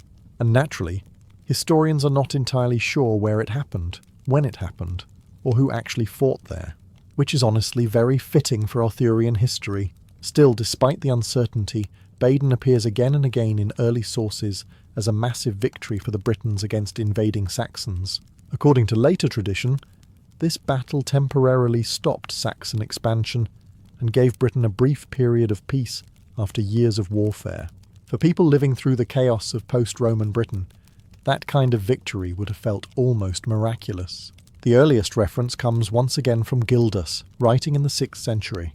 Gildas described Baden as a great British triumph that occurred around the time of his birth. He never named Arthur, but later writers clearly believed Arthur was the hero behind the victory, and honestly, one can understand why. Victories create legends very quickly, especially during desperate times. If one war leader managed to unite scattered British forces and defeat Saxon armies decisively, people would remember him for generations. Songs would spread, stories would grow. Details would become larger with every retelling besides smoky fires in half-ruined halls while rain hammered the roof overhead. Because Britain during this era was deeply unstable. The Roman system had collapsed.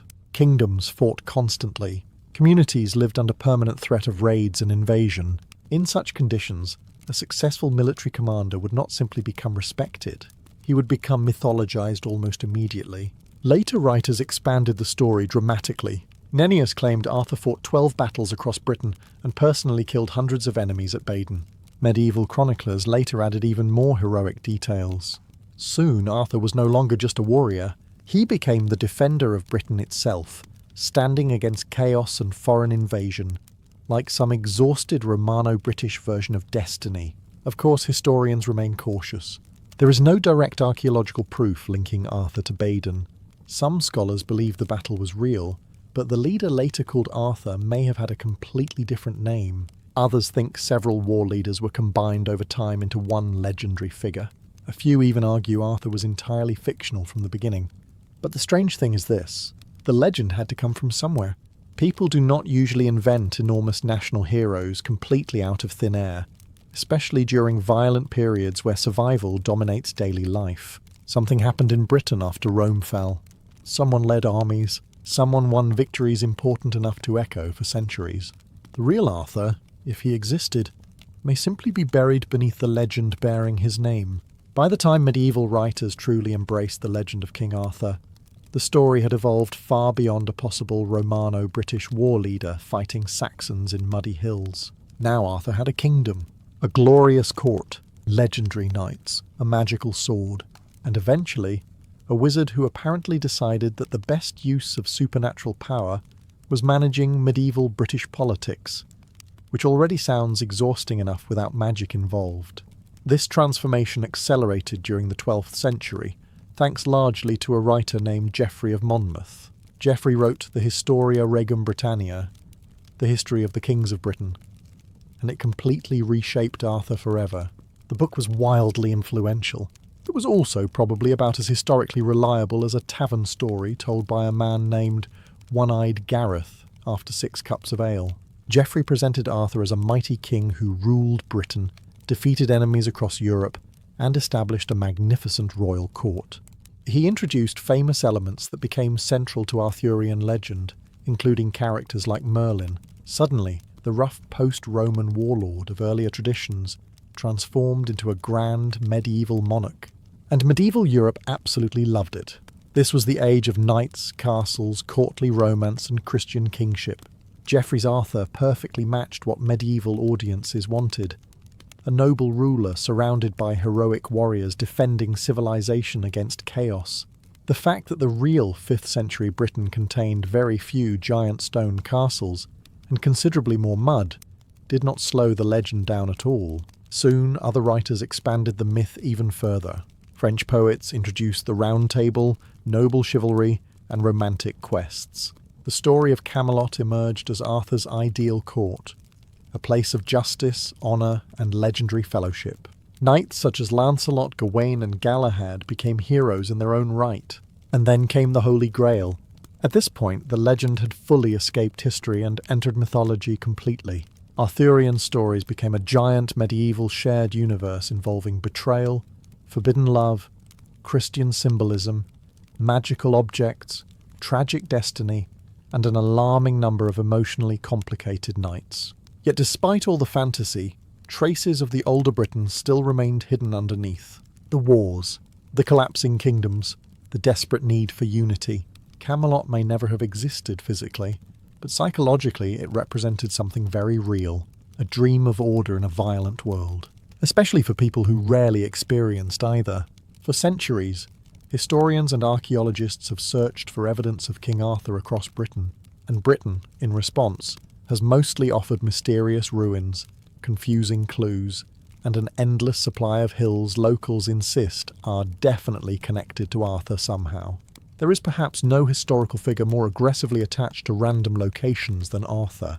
Ancient forts, ruined castles, strange stones, caves, lakes, and lonely hillsides across Britain have all been linked to him at one point or another. If a pile of old rocks survives longer than 2 centuries in Britain, there is a reasonable chance someone eventually points at it and says, "Arthur slept there." Still, some sites genuinely intrigue historians. One of the most famous is Tintagel Castle in Cornwall, long associated with Arthur's legendary birthplace. Medieval writers claimed Arthur was conceived there after magical deception involving Merlin, because apparently medieval storytelling believed family drama should always include sorcery whenever possible. For years, many scholars dismissed Tintagel as pure legend. Then archaeology complicated things. Excavations revealed that Tintagel was actually an important high-status settlement during the 5th and 6th centuries, exactly the rough period connected to Arthurian traditions. Imported pottery and luxury goods from the Mediterranean were discovered there, showing that elite rulers still operated in parts of Britain even after Rome collapsed. This surprised many people who imagined post-Roman Britain as nothing but abandoned huts and sheep, wandering through societal despair. Other locations have also fueled speculation. Sites like Cadbury Castle in Somerset, sometimes connected to Camelot, show evidence of major occupation during the same era. Massive hill forts were reused and strengthened after Rome's withdrawal. Local rulers clearly defended territories and organised armies during this violent period. In other words, the historical environment for an Arthur-like figure absolutely existed. Britain really did contain powerful warlords fighting for survival after Rome fell. That much is certain.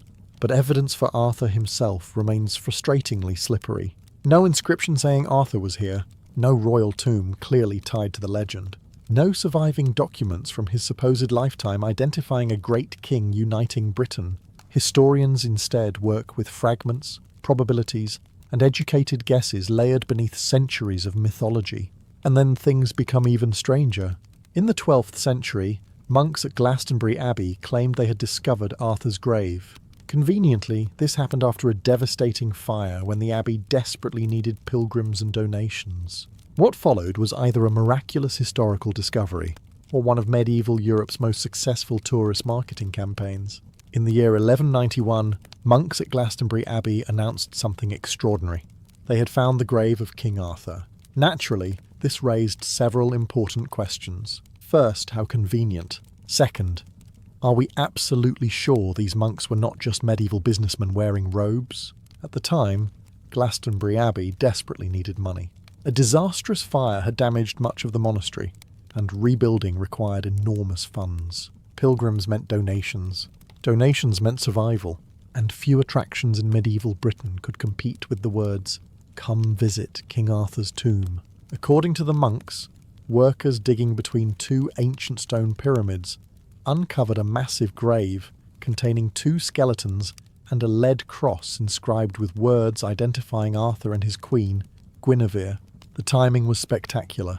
Too spectacular, many historians believe. Still, medieval Europe exploded with excitement. Pilgrims flocked to Glastonbury. Arthur's legend grew even larger. The supposed discovery seemed to confirm that the great king had truly existed and had finally been found resting beneath English soil. There was just one problem. The evidence was deeply suspicious. Modern historians doubt almost every part of the story. The original gravesite was poorly documented. The famous lead cross disappeared centuries ago. The inscription itself looked suspiciously convenient, almost like something written specifically to impress 12th century audiences already obsessed with Arthurian legend, which, to be fair, is exactly what scammers throughout history have consistently done. Even more interestingly, some scholars think the English monarchy actually benefited politically from Arthur's discovery. Why? Because Welsh traditions often claimed Arthur would someday return to drive out foreign rulers and restore Britain.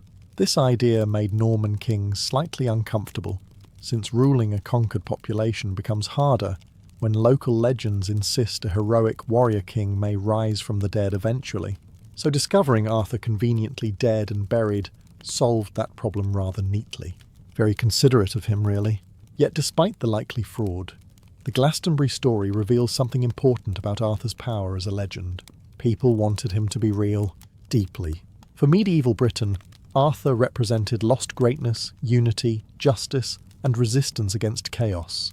He became a symbol large enough for different generations to reshape according to their own fears and desires. Warriors admired him, monks Christianized him, kings used him politically, poets romanticized him, and ordinary people kept telling stories about him around fires for centuries, because whether Arthur existed or not almost became secondary. The legend itself had become real, more real in some ways than the broken historical fragments that originally inspired it. One reason historians struggle to identify King Arthur is because the real Arthur, if he existed at all, may not actually have been named Arthur.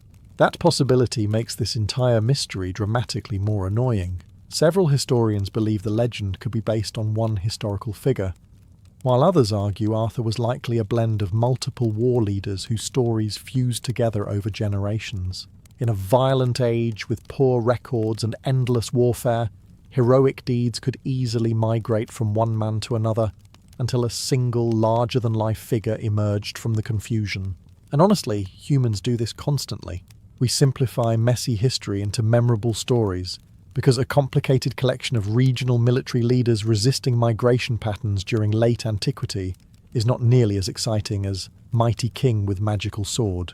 Over the years, scholars have proposed several candidates who may have inspired the Arthur legend. One possibility is Ambrosius Aurelianus, a Romano-British leader mentioned by Gildas. Gildas described him as a noble survivor of the Saxon invasions, who rallied the Britons during desperate times.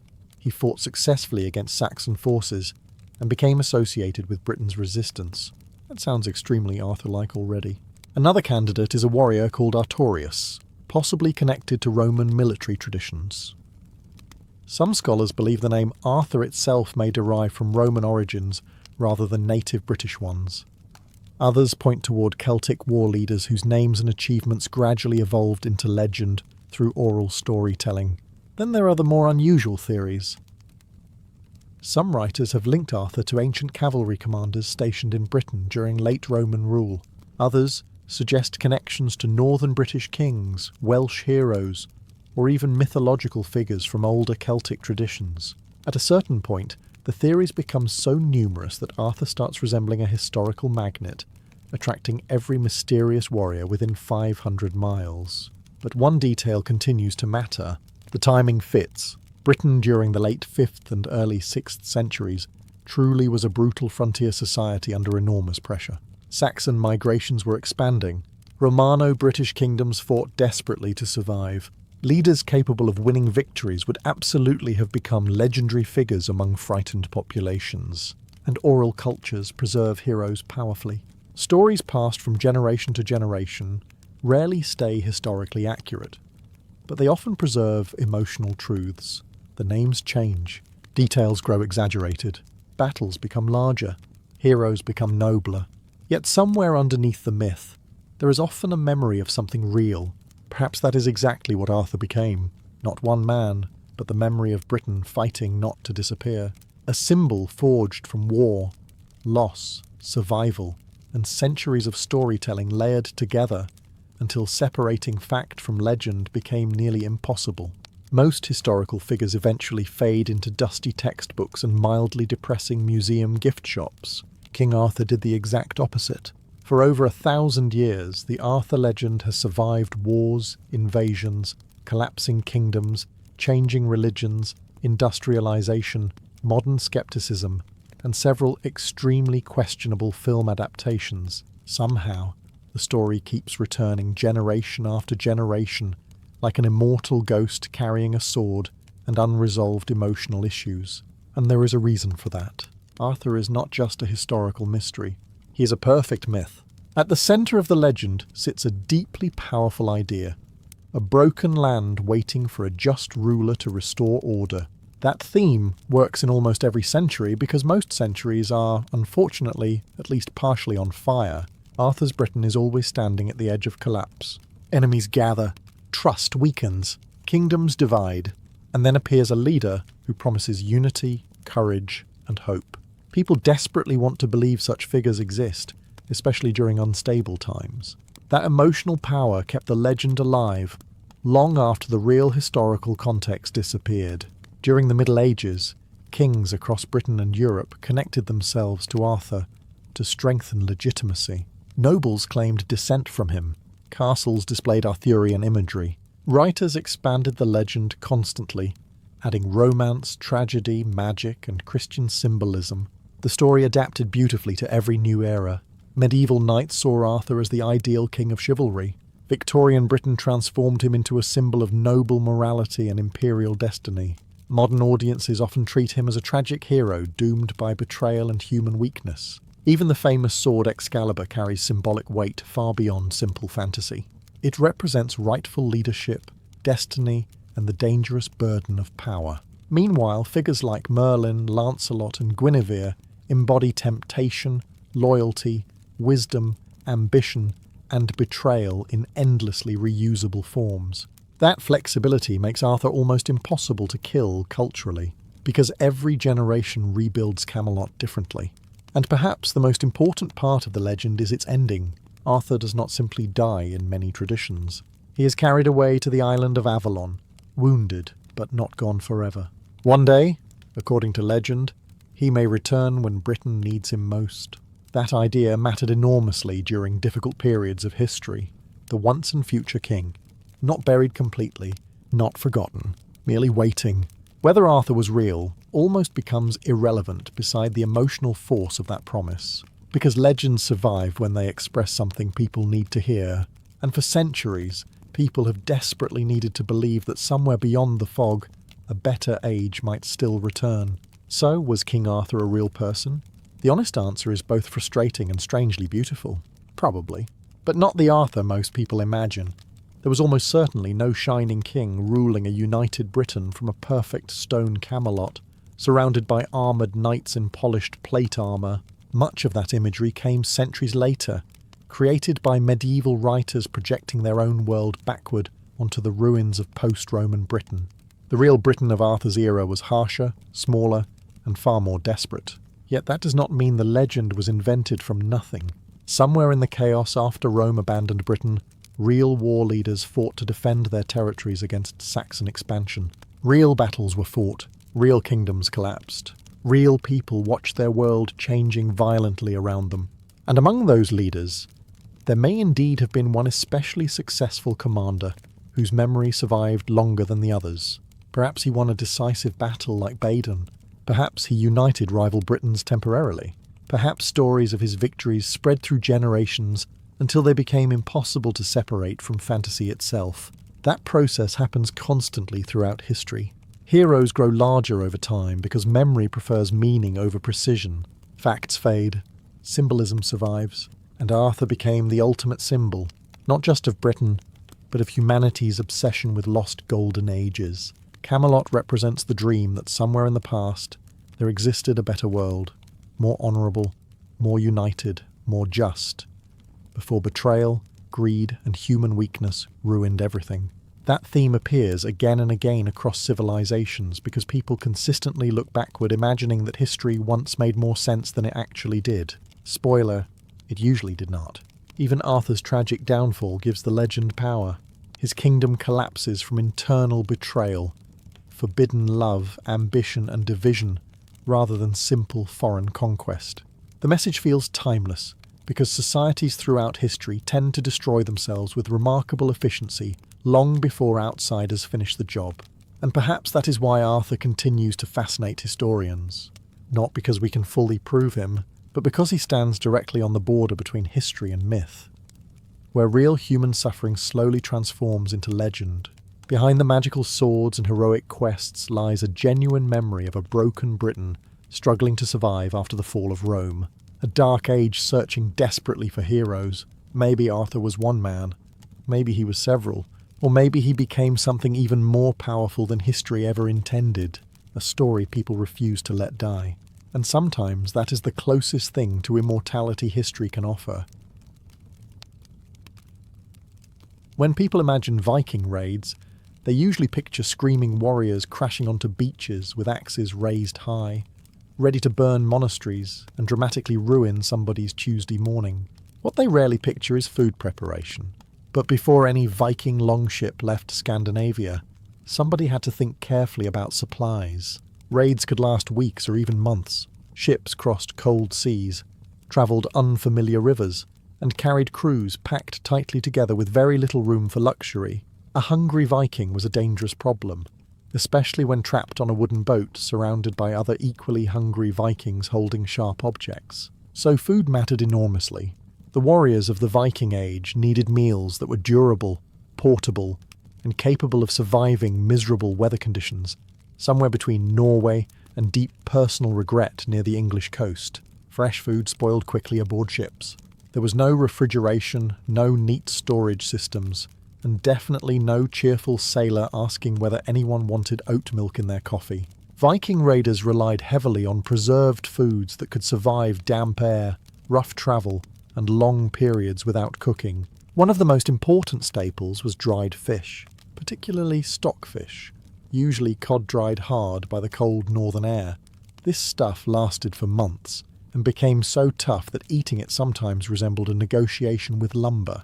Vikings often softened it with water or butter before chewing, though desperate sailors probably just attacked it directly out of spite. Salted meat was equally important. Beef, pork, lamb, or goat could be heavily salted or smoked to survive long journeys. The flavour was intense, the texture occasionally alarming, but it provided vital protein during raids. Viking ships smelled constantly of salt water, wet wool, sweat, tar, smoke, and preserved meat. Romantic movies rarely include this detail for some mysterious reason. Alongside meat came hearty foods like barley bread and flatbread. These breads were dense, dry, and designed to last rather than impress anyone culinary. Nobody aboard a Viking longship expected soft pastries. Survival food had one primary job: prevent you from collapsing while rowing through freezing rain toward an armed enemy settlement. Nuts also travelled well. Hazelnuts and walnuts provided quick energy and could survive long voyages without spoiling. Dried berries, apples, and wild herbs occasionally supplemented meals when available. Honey sometimes sweetened food or drink, though luxury ingredients were limited during active raids. And then, of course, there was ale, because if you were rowing across stormy seas toward violent combat, slightly fermented courage probably felt medically necessary. By the time the longships pushed away from shore, the Vikings carried not just weapons and ambition, but an entire floating pantry of survival food designed for one brutal purpose: keeping warriors alive long enough to become legends. Life aboard a Viking longship was deeply uncomfortable, even before anyone started shooting arrows at you. The ships were fast, flexible, and brilliantly designed for raiding coastlines and rivers. They were not designed for comfort. Vikings slept cramped together beneath wool cloaks, soaked constantly by sea spray and rain, while surrounded by damp wood, snoring warriors, and the powerful aroma of preserved fish slowly fermenting inside storage barrels. And through all of this, food remained painfully simple. One of the most common staples on Viking raids was hard bread made from barley or rye. This bread was intentionally dry and dense because moisture meant mould, and mould meant starvation several weeks later, while floating somewhere off the English coast, wondering if raiding monasteries had perhaps been an overly ambitious career choice. The bread often resembled thick, flat cakes rather than soft loaves. Some were baked extremely hard to survive long voyages. Modern people would probably describe them as historically interesting, right before quietly searching for butter and dental assistance. Still, the bread mattered enormously. Grain formed the foundation of many Viking diets, especially for ordinary warriors who could not afford constant meat. Barley was particularly important across Scandinavia, because it survived harsh northern climates better than many other crops. Viking farms depended heavily on it, and raiding crews carried large supplies whenever possible. Sometimes these breads were eaten plain. Other times they were dipped into broths or softened with water, ale, or animal fat. A warm pot of stew aboard ship could transform miserable weather into slightly less miserable weather, which in Viking standards practically counted as luxury hospitality. Porridge also played a major role. Simple grain porridges made from barley or oats were easy to prepare, and filling enough to keep rowers functioning during exhausting journeys. Archaeological finds suggest Vikings used iron cauldrons for cooking aboard ships or during camps on land. Meals were communal, practical, and designed entirely around survival rather than elegance. Nobody aboard a longship was discussing plating presentation. The physical demands of raiding made calories essential.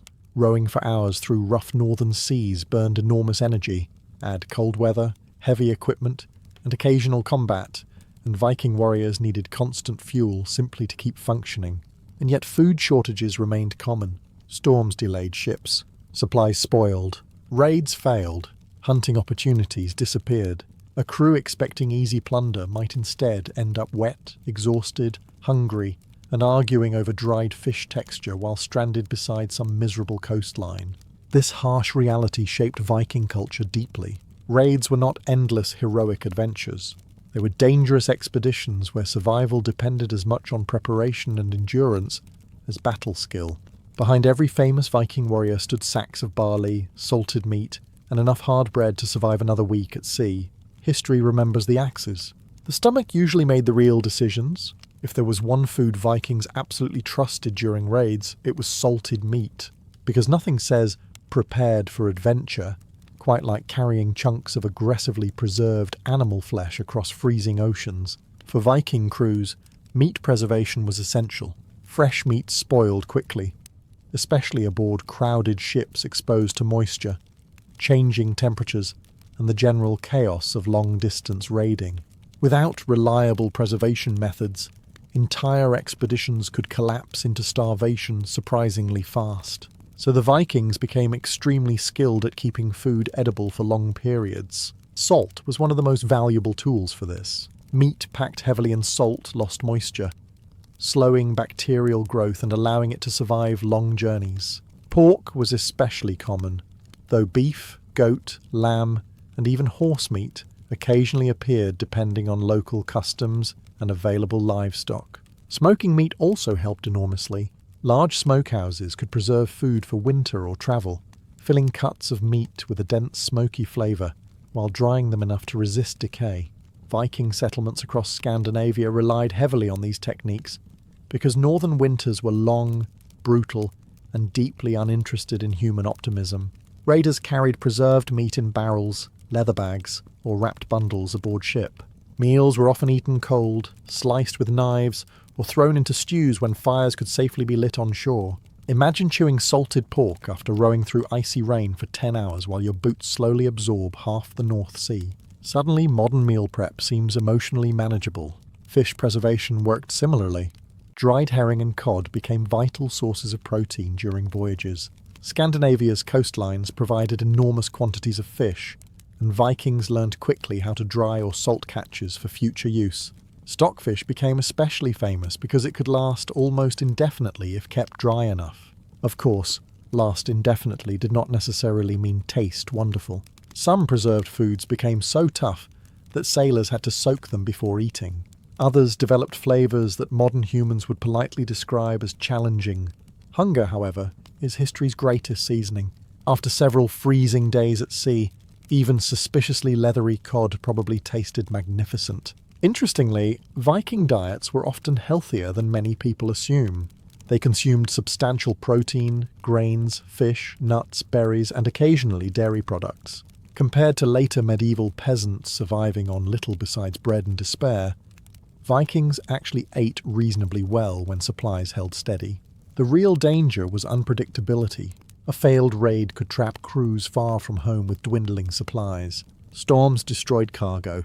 Enemy resistance delayed departures. Rivers became blocked. Suddenly, carefully rationed meat barrels determined whether warriors returned home alive or became unfortunate skeletons discovered centuries later by confused archaeologists, which adds an entirely different emotional layer to dried fish, because aboard a Viking raid, survival often depended less on heroic combat and more on whether someone remembered to properly salt the pork before departure. Despite their terrifying reputation, Viking raiders could not survive entirely on meat, ale, and aggressive confidence. They also needed quick energy. Rowing longships demanded enormous physical effort. Raiding parties marched across unfamiliar terrain carrying weapons, shields, armor, and supplies. Cold weather drained strength rapidly. A Viking warrior without food became slower, weaker, and dramatically less enthusiastic about charging into battle screaming the names of Norse gods. So portable snacks mattered more than most people realize. Nuts were especially valuable. Hazelnuts grew widely across northern Europe and appeared frequently in Viking diets. Archaeologists have found large quantities of nutshells at Viking settlements, showing they were eaten regularly both at home and during travel. Walnuts, while less common in Scandinavia itself, sometimes arrived through trade networks stretching across Europe. Nuts offered several major advantages. They lasted a long time, survived damp conditions reasonably well, and provided concentrated energy through fats and protein. In other words, they were the Viking equivalent of carrying emergency fuel in your pocket, except with fewer marketing slogans and considerably more mud involved. Dried berries also played an important role. Wild berries such as bilberries, lingonberries, and cloudberries could be gathered seasonally and preserved for later use. These added nutrients and flavour to otherwise repetitive meals dominated by grain and salted meat. Imagine weeks at sea eating dried fish and barley bread, then suddenly discovering a handful of berries. Morale probably increased instantly by at least 40%. Apples were another useful travel food. Small hardy apples could survive journeys reasonably well and were sometimes dried for storage.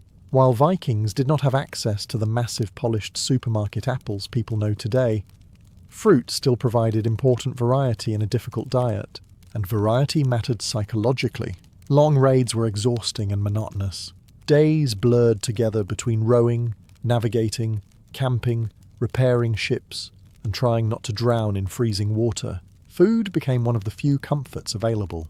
Even small changes in flavour or texture could lift spirits significantly during miserable voyages.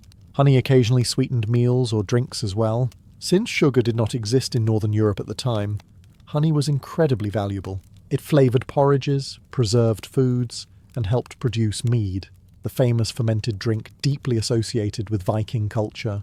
Though honestly, after weeks aboard a crowded ship full of damp warriors, almost any mildly alcoholic liquid probably started looking spiritually important. Foraging also supplemented diets whenever opportunities appeared.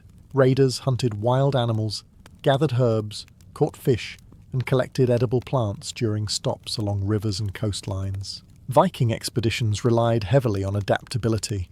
Crews constantly adjusted to changing conditions, food shortages, and unexpected delays. Because beneath all the legendary imagery, Viking raids were brutal survival operations. And sometimes the difference between returning home as a celebrated warrior or disappearing forever into some muddy foreign field came down to something surprisingly simple. Whether you still had enough nuts left in the bag, actually eating aboard a Viking longship was a miserable experience disguised as daily routine. The ships themselves were engineering masterpieces. Fast, flexible, shallow enough for rivers, and capable of crossing open seas, Viking longships allowed raiders to strike coastlines with terrifying speed. But comfort was never the priority. Space aboard ship was limited, constantly wet, and packed tightly with men, weapons, tools, supplies, and the collective smell of unwashed humanity drifting across the North Sea. Meals happened wherever space allowed. Sometimes warriors ate sitting beside rowing benches while waves slapped against the hull. Other times, they stopped ashore to cook more substantial meals over open fires. During rough weather, food preparation became extremely difficult. Trying to handle hot stew inside a rocking wooden ship in freezing wind probably ended with at least one sailor quietly reconsidering all his life choices. Most meals were painfully simple. Dried fish, salted meat, hard bread, porridge, nuts and ale formed the foundation of shipboard eating.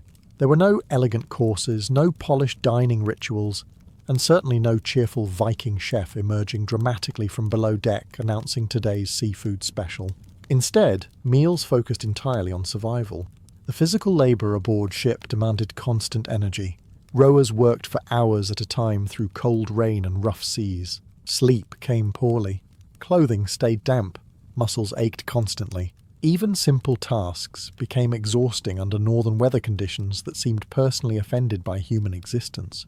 Warm food therefore became incredibly important whenever possible. Archaeological evidence suggests Vikings carried iron cauldrons for cooking stews and porridges during longer journeys. Fires were usually built on land, rather than aboard ship, for obvious reasons involving wood, tar, sails, and basic survival instincts. Camps along coastlines or rivers offered precious moments to rest, repair equipment, and prepare proper meals. These camp meals likely felt glorious after days at sea, a hot stew bubbling beside a fire, while cloaks dried nearby, probably transformed exhausted warriors into temporarily functional human beings again. Storytelling, drinking, and eating together strengthened group bonds as well. Viking crews depended heavily on loyalty and cooperation. Shared meals reinforced that connection. Of course, food aboard raids was not always legal by local standards. Raiding parties often stole livestock, grain, ale, cheese, and preserved foods from monasteries, villages, and farms they attacked. Medieval chroniclers described Vikings looting food stores alongside treasure because armies, even seaborne ones, always required supplies. Gold looked impressive. Bread prevented death. And yet, even with preparation, many voyages remained harsh ordeals. Storms spoiled supplies. Fires failed in wet weather. Fresh water ran low. Rats occasionally invaded storage. Men became sick. Food turned rotten. The romantic image of Viking raiders feasting endlessly beside roaring fires ignores one important truth. Many meals were eaten cold, wet, exhausted, and somewhere far from home beneath skies that looked deeply uninterested in mercy. One of the strangest realities of Viking raids was how quickly conditions could swing between abundance and misery. One week, a crew might be feasting inside a captured monastery with stolen ale, fresh bread, roasted livestock, and enough cheese wheels to emotionally overwhelm half the ship. The next week, the same men could be gnawing dried fish in freezing rain, while arguing over whether mould technically counted as seasoning. Viking expeditions lived constantly on this edge. Raiding was unpredictable by nature. Crews depended heavily on timing, weather, navigation, and luck. A successful attack brought food, wealth, and supplies. A failed raid could leave warriors stranded far from home with dwindling provisions, and several extremely angry locals suddenly motivated to defend their chickens. Because despite popular imagination, Vikings did not sail endlessly with infinite food reserves. Longships had limited storage capacity. Supplies had to be balanced carefully between food, weapons, trade goods, loot, and crew space. Every extra barrel added weight. Every journey risked spoilage. And northern seas had a remarkable ability to destroy planning with terrifying efficiency. Storms were especially dangerous. Heavy weather delayed voyages, damaged ships, soaked supplies, and made cooking nearly impossible. Salt water ruined grain stores if containers failed. Fires could not always be lit during constant rain. Men weakened quickly under cold conditions combined with hunger and exhaustion, and hungry men become unpredictable. Viking sagas and chronicles occasionally describe disputes over supplies, stolen food, or tensions within crews during difficult journeys. Discipline aboard ships mattered enormously because survival depended on cooperation. Nobody wanted to discover halfway through a storm that Bjorn the Large had secretly eaten half the communal walnuts during the night. Although statistically speaking, Bjorn the Large absolutely did. Successful raids temporarily solved many food problems. Captured livestock could be slaughtered, grain stores emptied, ale barrels seized. Coastal farms and monasteries often contained valuable supplies precisely because these places stored surplus food for winter survival. Raiders targeted wealth, but they also targeted calories. Some expeditions even overwintered abroad. Large Viking armies camping in England or Francia established semi-permanent camps where food gathering became critical. Hunting, fishing, trading, farming, and extortion all helped sustain these forces through harsh winters. At that point, Viking raids became less quick coastal attack and more aggressively uninvited long-term residency. Interestingly, archaeological evidence suggests Vikings were adaptable eaters. They consumed local foods wherever they travelled, integrating foreign ingredients into their diets when possible. Trade routes stretching from Scandinavia to the Byzantine Empire exposed them to a wide range of culinary influences, though admittedly, after months at sea, even mediocre stew from a rainy English village probably tasted like divine intervention. Because beneath the legendary image of fearless Norse warriors stood a very practical reality: armies march on their stomachs. And Viking raids survived on barrels, bread, salt, and the desperate hope that the next coastline contained something edible. No discussion of Viking raid food would be complete without mentioning the liquids that helped make long voyages slightly more tolerable. And by slightly more tolerable, we mean emotionally survivable while trapped on a wet wooden ship with 30 exhausted men who have not bathed properly in weeks. Alcohol played an important role in Viking society. Ale was by far the most common drink across Scandinavia. Unlike modern strong beers, Viking ale was often weaker and safer to consume than questionable water supplies, especially during travel. Brewing formed part of everyday life, and large households produced enormous quantities for feasts, rituals, and long journeys. Before raids, ships frequently carried barrels of ale aboard, not because Vikings were permanently drunk caricatures swinging axes wildly at clouds, but because ale provided calories, hydration, and morale. Life at sea was cold, repetitive, and dangerous. A warm drink after rowing through freezing rain probably felt spiritually transformative. Mead also carried enormous cultural importance. Made from fermented honey, mead appeared regularly in Viking celebrations, poetry, and elite feasting. It was sweeter, more luxurious, and often associated with wealth or special occasions. Norse mythology itself described great halls overflowing with endless drink, which honestly suggests Vikings approached the afterlife with very clear priorities. Still, mead was not necessarily the everyday drink of ordinary raiders. Honey was valuable, and producing large amounts of mead required resources. Ale remained far more practical for daily use. During long expeditions, watered ale or weak beer likely became common because strong intoxication aboard a crowded ship surrounded by weapons and freezing water was not an ideal survival strategy most of the time. Of course, Viking feasting traditions could become enormous when circumstances allowed. Sagas describe victory celebrations involving drinking contests, storytelling songs, and boasting about heroic deeds. These gatherings reinforced loyalty between warriors and leaders. A successful raid was not merely about wealth. It was about status, reputation, and proving oneself before companions. And alcohol helped lubricate all of that beautifully, though not always wisely. One can safely assume that at least several Viking arguments began with phrases like, "I could definitely row better than you during that storm," shortly before escalating into deeply avoidable violence. Interestingly, drinking horns and decorated cups found in archaeological sites suggest that communal drinking rituals carried symbolic meaning as well. Sharing drink reinforced bonds within crews and households. Refusing hospitality or drink could even be considered insulting in some contexts. But aboard actual raids, practicality usually dominated. Alcohol supplies had limits. Water and food remained more important overall. Excessive drunkenness endangered entire crews. Romantic modern images of endlessly partying Vikings ignore the brutal reality that survival at sea demanded constant work and attention, because one badly timed mistake during a storm could send a warrior overboard forever. And the North Sea was famously unsympathetic to intoxicated optimism. Modern stories often portray Vikings as unstoppable machines of violence charging fearlessly across Europe, fueled entirely by rage and dramatic background music. Real Viking raiders were much more vulnerable, especially when hungry.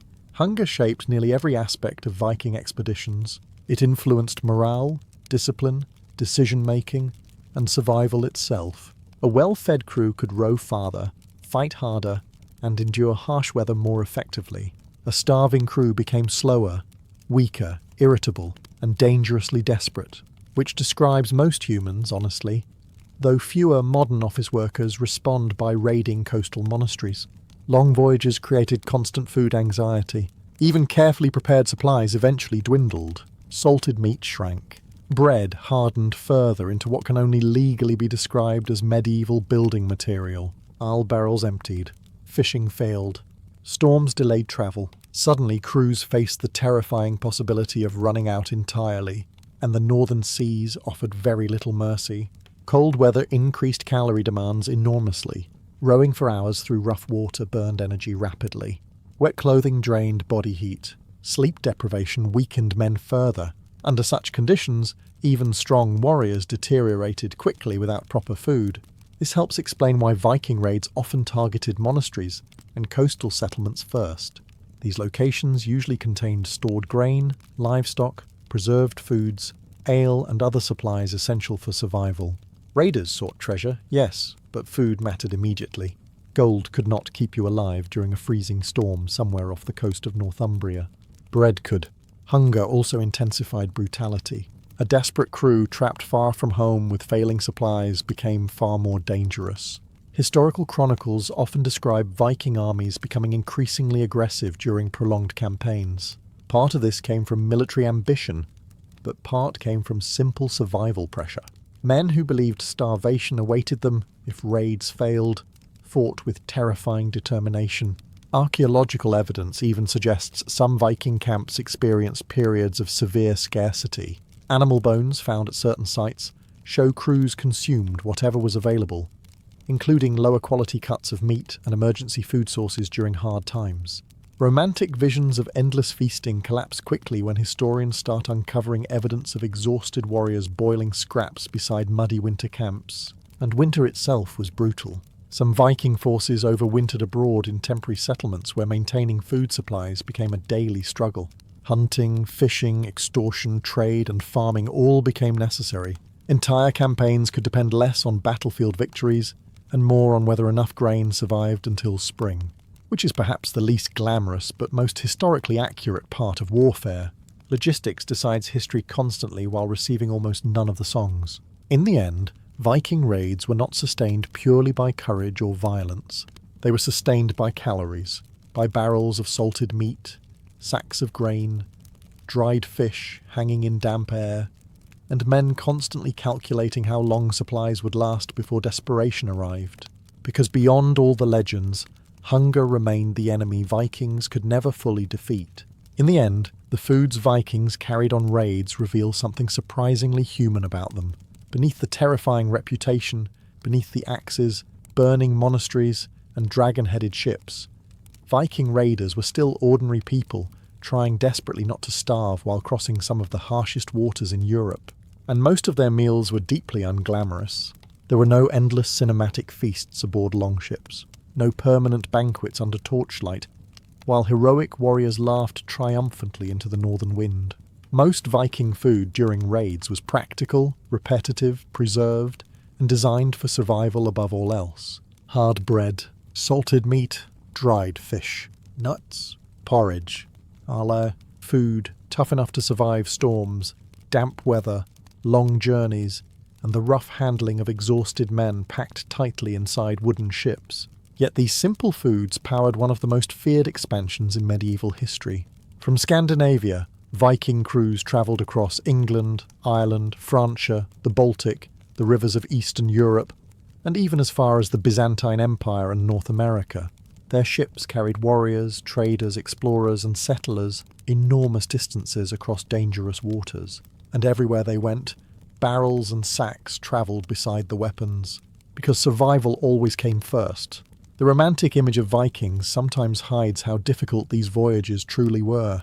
Crews battled freezing temperatures, storms, hunger, disease, exhaustion, and constant uncertainty. A raid could bring wealth and glory. It could also end with shipwreck, starvation, or death in some unfamiliar muddy field several thousand kilometers from home. Many never returned. The foods they carried reflected this brutal reality perfectly. Viking raid meals were portable solutions to a deeply unforgiving world. Preservation techniques like salting, smoking, and drying allowed crews to survive journeys that otherwise would have been impossible. Without those methods, the Viking Age itself may have looked very different. No preserved fish, no long voyages, no raids, possibly no very angry Norsemen suddenly appearing outside your monastery before sunrise. And perhaps that is the strangest part of all. Entire chapters of European history depended partly on extremely durable cod.